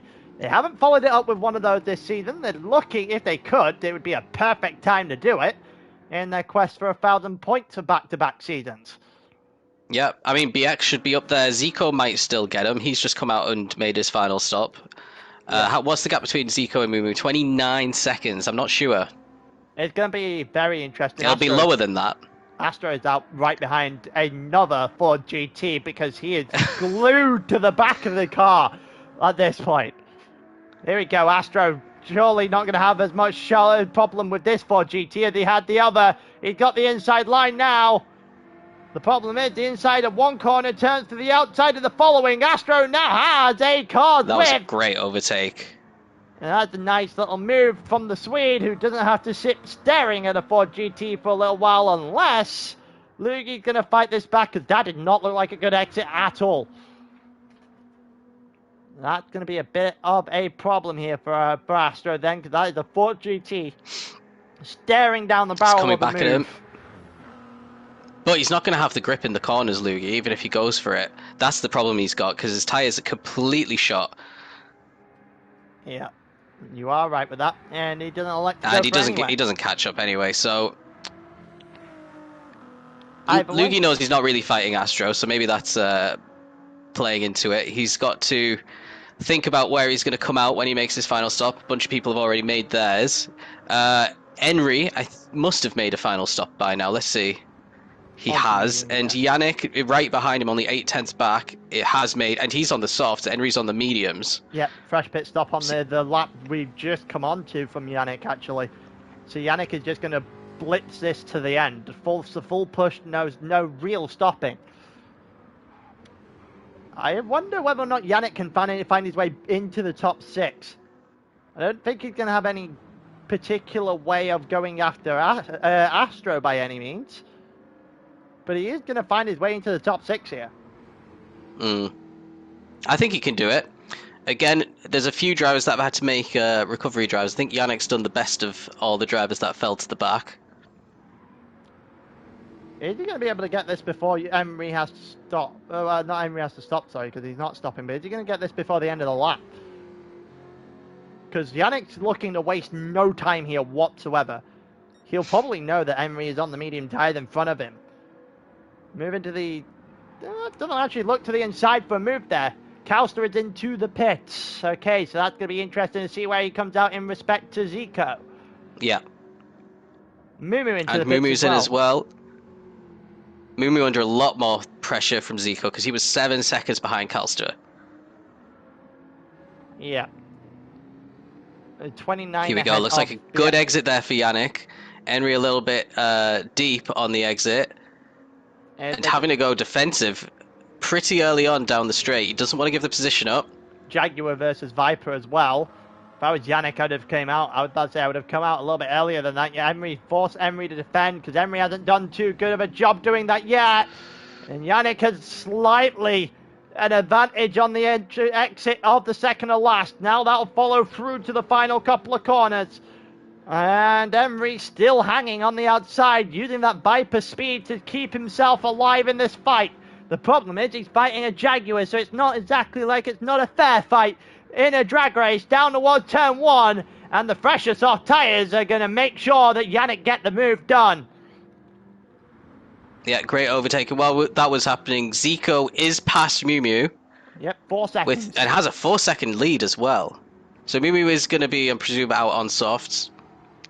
Slightly fresher than Zico. So it's a straight fight. Zico is the only man standing between them potentially getting 1,000 points, I think. If we want to do the maths real quick while Let's we're on do the maths. 22, Let me get this. Let me get the spreadsheet up. I think it was about 213 points coming into the day. 124 with fastest lap and pole is the current situation. They currently stare down the barrel lap. I don't think Mumu is going to have much of a chance at Zico. No, it's still enough. 124 with the fastest, with the 8 bonus points is 1,015 points.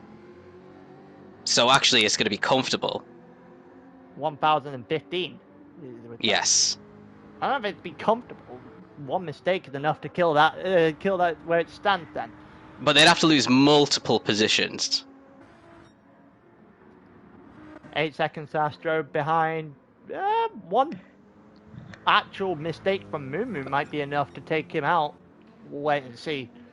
you'd have to give him 16, 17 seconds worth of time loss just to get behind Emery, because they would have to lose what, 4 or 5 positions out of what they currently have to avoid the 1,000-point mark.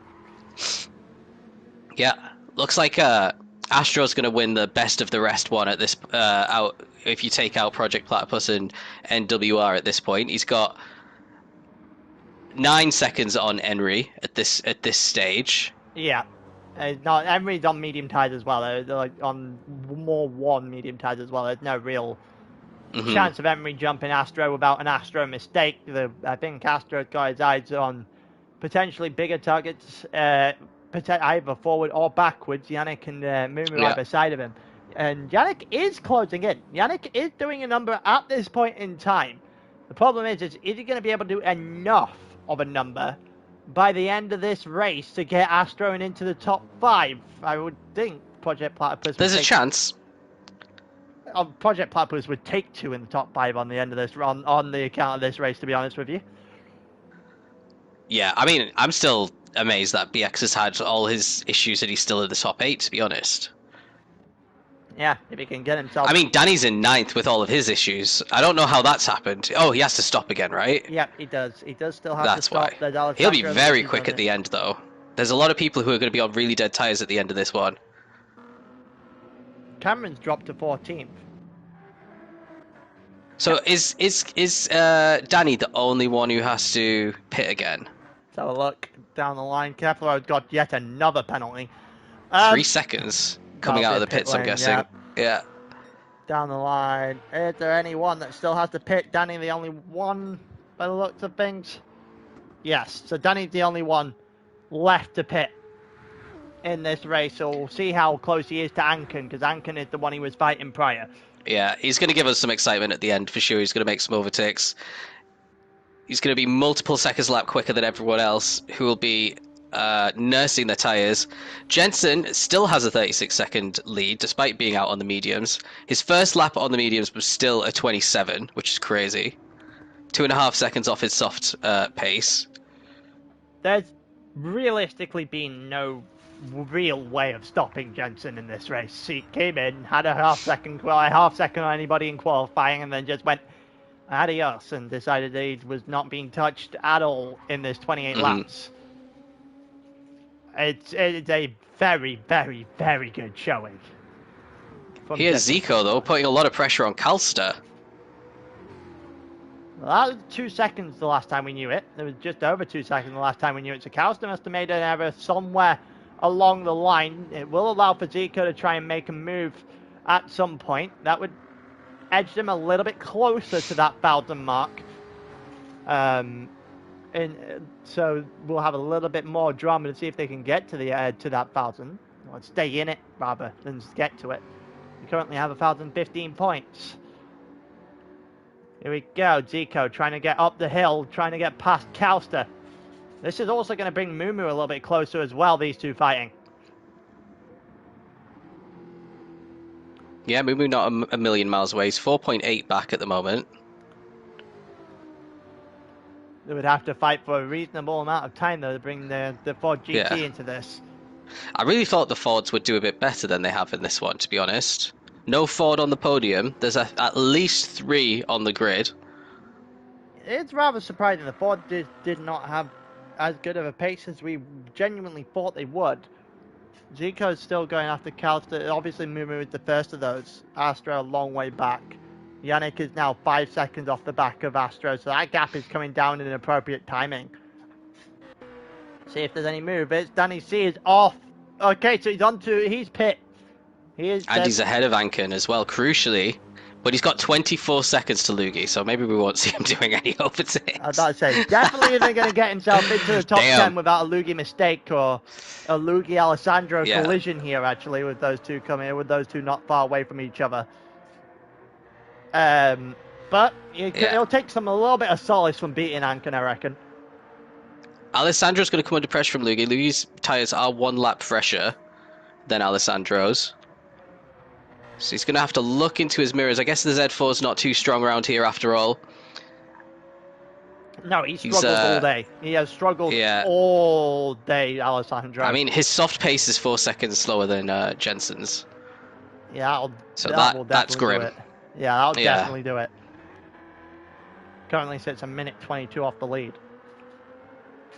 11 seconds off BX, span till to Kingdom Come today. Yeah, we know that Alessandro had an issue with Kep after the first pit stops. We just didn't see it. But apart from that, I mean, he was looking good at the start, just like his teammates. I don't know what unraveled for him apart from that one issue, because like pretty much everyone's had at least one big issue outside the top 4. Well, even Calster had a spin, but you know, recovered pretty quickly. I think he only lost 5 seconds from it. He got away with the bounce from BX earlier on. So it could have been a lot worse for Calster, but Calster's gonna be perfectly fine where he is, trying to fight. Here comes Zico. Second. They've given up an entire second to Mumu behind as well, by the way. Mumu dropped very slightly below the 3-second mark for a second there. Maybe Calster's going to back Zico up into Mumu. That would be a dangerous game to play.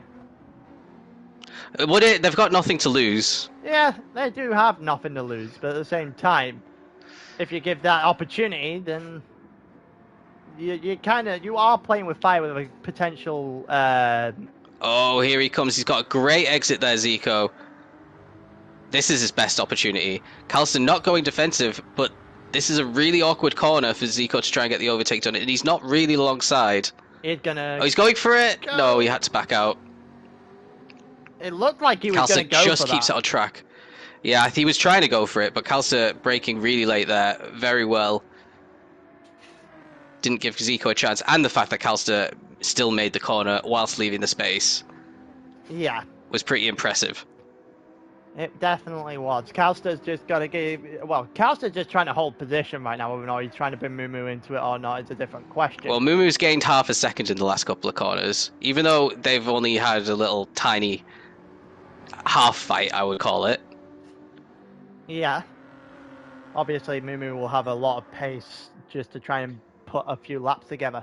I'm just not the biggest fan of making this kind of decision. I see this a lot, and this usually ends up badly. The real question is... Badly for them? Great for us. Yeah, that is a fair point. Great for the commentary booth. I mean, the gap's shortened another 0.3.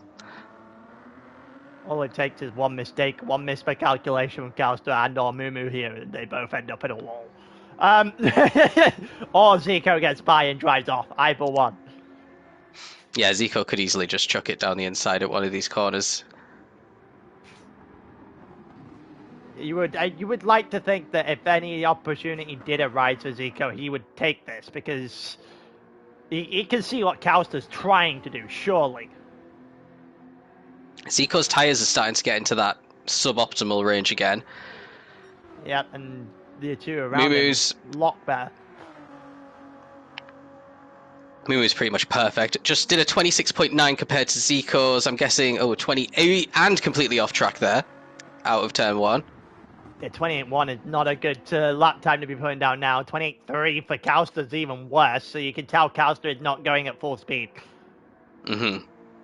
Yeah, with tyres that fresh. When his fastest laps are 26.3, with tyres and similar fuel. He's trying to engineer a 1-2-3 for NWR here. I've seen this situation to play out enough times to know that it probably ends up backfiring sooner rather than later. Here comes Zico to the inside! Well, Calster's going to give him a run. Calster's going to give him a run on the switchback. I think Calster should still have this. He is ahead now. Just by a nose and with the inside line for the next corner. Oh, well, he's given up the inside line. Gone back to the racing line, which he's entitled to do. Now Zico's trying to get along the inside of him. And this is going to be a straight shoot down the inside here from Zico. He's got to go now. He's got to go now. He's got to go for this move. If he can stick this move on Calster, It's a little bit of a Oh, closes squeeze the into the door. wall. I don't know if there was any contact there, but Zico definitely knew what he was doing. I reckon. Might have been a bit borderline, but I didn't see any contact, to be fair. And now, and he's not flashing his lights at him, so he can't be annoyed too much. But maybe he's just not got the pace. Maybe it's not games, and maybe Zico's just absolutely on fire right now on his very worn tires. We'll see if Calster can come back at him. That'll be the litmus test. Yeah, that will definitely be the test. I have a funny feeling now Calster doesn't really have a lot to lose. Yeah, I have a funny feeling Calster's just going to turn the extra gear here. We'll wait and see if he's got it, if he has got that extra gear. I mean, if he hasn't, he's getting overtaken by Mumu pretty quickly. Here we go, we've got 6 tenths of a second between Zico and Calster, and 2.3 for Calster and Mumu. What about Yannick versus Astro? Oh, yeah, Astro with a half second on the mediums at the moment, lapping in the 28s, which is pretty decent. That's the same lap time as Calster was doing, by the way. And Yannick is going to slowly close in, maybe get a little bit closer to make things interesting the last couple of laps between them two. Yeah, absolutely. And then Henry and BX look like they're close together a bit further back. Oh, never mind, 4 seconds. They look close on the mini-map.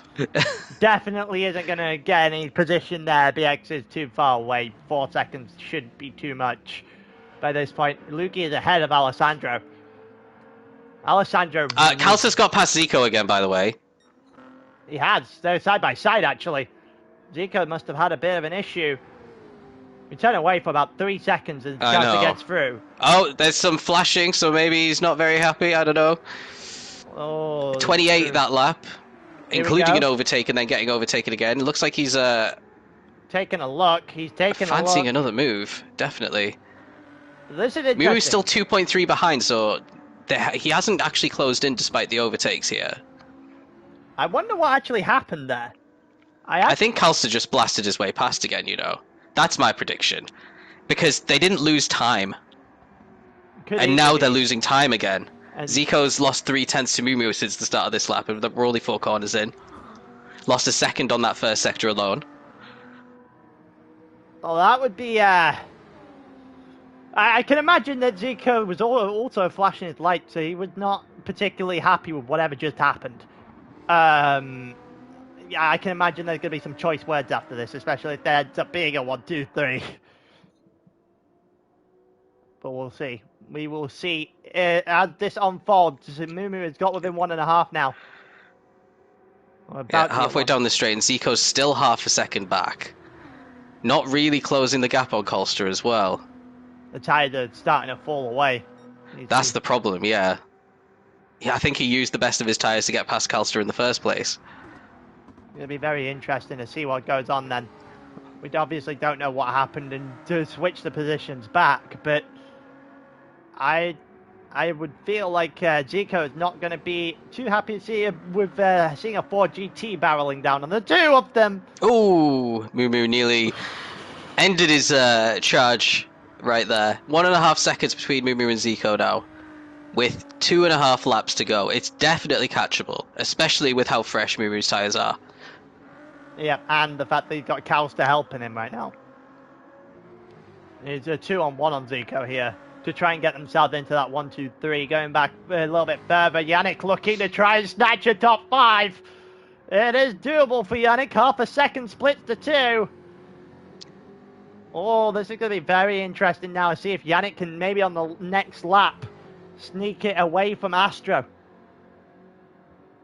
Yeah, it's looking good, but his tyres are already over 50% worn, Yannick, so he's going to have to do it without the optimal tyre advantage that he would have gotten. He's used all that to actually catch Astro.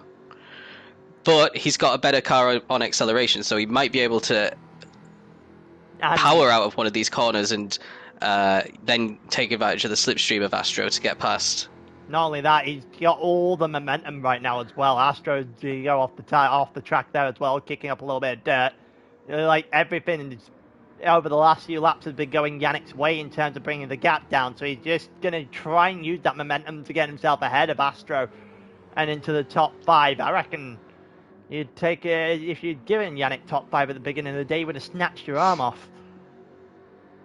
Oh, absolutely. After lap 1 or 2, whenever he had that problem, this is an absolutely fantastic recovery from Yannick.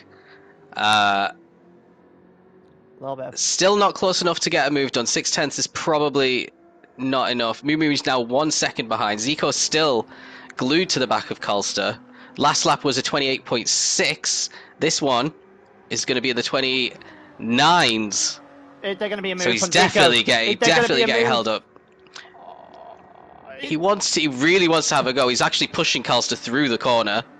He's literally just trying to get himself enough of a gap on Mumu to survive at this point. Zico, yeah, but it's less than a second now. Yeah. 8/10. I feel like Zico has been played a little bit here. Calster has done an exceptional job of bringing Mumu back into this for the at least on track 1, 2, 3. If that is possible with a lap and a lap and a half to go here for the cars out front. If Zico can make a move, however, that'll put Calster in a little bit of jeopardy. It's like a cat who's caught a mouse and he's just toying with it at this point. It's just not fair. Zico's now going to get sandwiched on the back straight, which is the absolute worst time for Mumu to be catching up to him. What's the gap? 0.4 of a second. It is coming down slowly. Maybe not enough for the next corner, because Zico's at least got the slipstream of Calster to take advantage of here. This has actually ironically worked against Mumu. Actually, it's only 0.2 now. Oh, he's going to go! Oh, is he going to go? No, he backs out. He backs out. He dummied him. He definitely looked for it. You could tell he was taking a look. Fooled me. Zico's tyres are completely gone. He hasn't got enough. He's got to do 2 laps on this. I know he might just lose out on the tyre deck. To be honest, Zico going ultra defensive here. He's gonna have problems. He's gonna have problems holding Mumu back. Whether or not Calster got by suspicious means is nothing. It is something else entirely. And Zico is just not gonna have the pace here. Not gonna have the tyre life to hold that Ford GT in any way, shape, or form.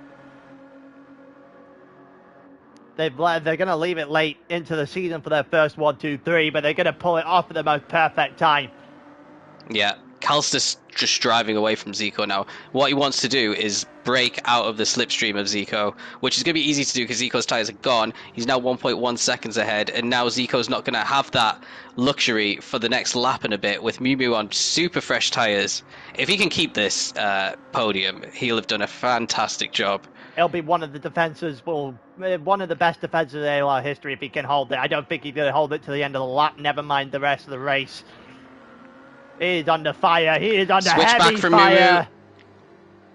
And he still gets covered off pretty nicely, though. Fortunately for Zico, that Ford GT doesn't like turning. And there are corners on this track. Slight amount of them. In 6.5 miles. The problem is... Here we go, though. Really dodgy out of the corner there for Zico. Mumu's got another run. This'll be it. It's a short straight, but it might be long enough. This'll be it. 100% this'll be it. He's going to have to force Mumu to the outside here. I don't think it'll matter. I don't think it'll matter at all. I think it's over and done with. It's Mumu on the outside. No. And unless even before the braking zone. There's no mistake. There's no mistake at all. And I think we've just seen a while on track 1, 2, 3 maybe secured here. Zico's got one more chance to try and get past him before the tyres will just allow Mumu to drive away. And it's gonna be he's trying to pinch Mumu tight here. And he is ahead. I don't know how he's managed to do that, but he's got himself ahead again. Interesting. Interesting from Zico. That's well played. That was very well played in the turn 1. Let Mumu know he was there and then went round the outside to hang on to the top 3 for now. Yeah. The problem is he now needs to break about half a second of a gap in 2 corners. Ain't happening. Because if it is within 0.4 of a second down this back straight, he is about to get obliterated by a Ford GT.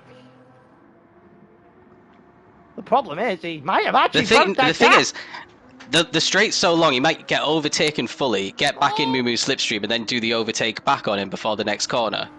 Calster's 2.5 seconds up the grid now. Can I just say, Zico going Mumu ultra defensive. nailed that. He did, but he's still 3/10 down. Flashing for some reason. Not sure what the flash was for there. It doesn't matter at all. Here comes Mumu. I think it might be too late for Zico to hang on now. It is too late. It is over. It has happened.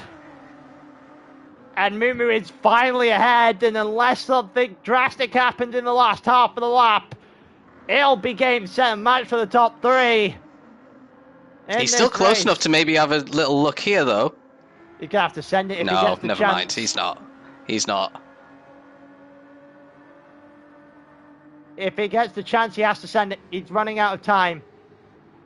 And that probably sealed it. I think you're going to have to... Oh, no. We've still got a little bit of time. I'd say he's still got a couple of corners before Jensen. I am going to... Yeah, but he is 43 seconds ahead of this fight. Yeah. I was going to make sure that it's the right triangle I was following. Yeah, so it's going to be a 1-2-3 for the first time this season for NWR. Yannick got past. Yannick got past as well. BX is about to get past.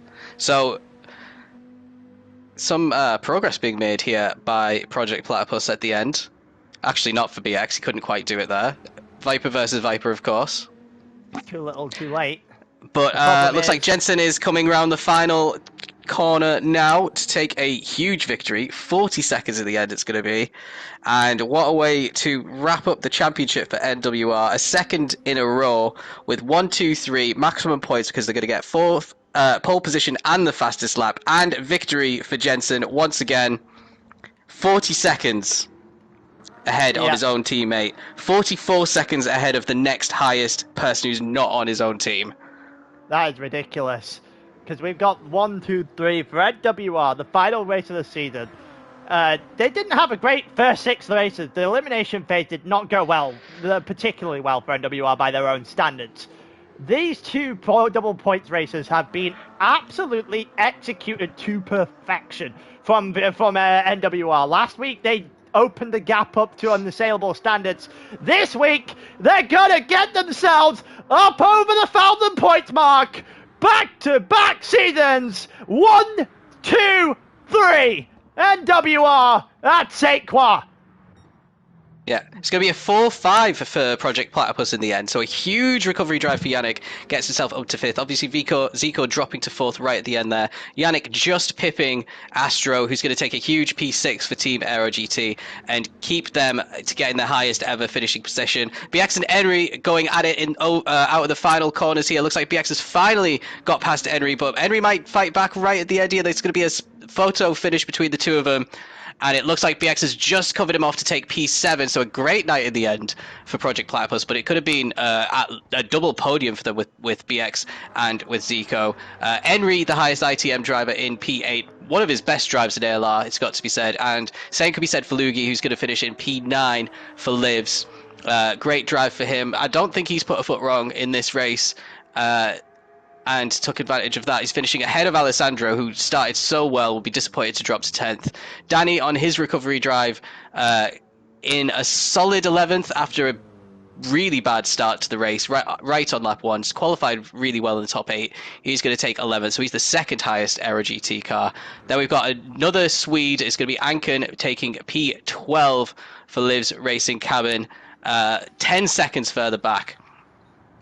So he's the second highest Livs driver, and then his prime call in P13, who is actually this the third Aero GT car ahead of the third Livs car and ahead of the third ITM car of Kepler, who looks like he's recovered a little bit, but still quite a way off the back of anybody else by 9 seconds. Cameron, 27 seconds off the back of prime call. We're seeing 2 41s in a row in lap 26 and 27, so he's been making mistakes at the end of this stint.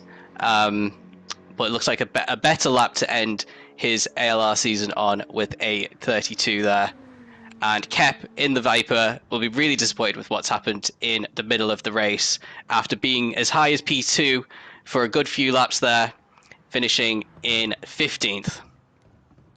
There you go. That It's all she wrote on the season. NWR got themselves the back-to-back. NWR got themselves the 1,000 points.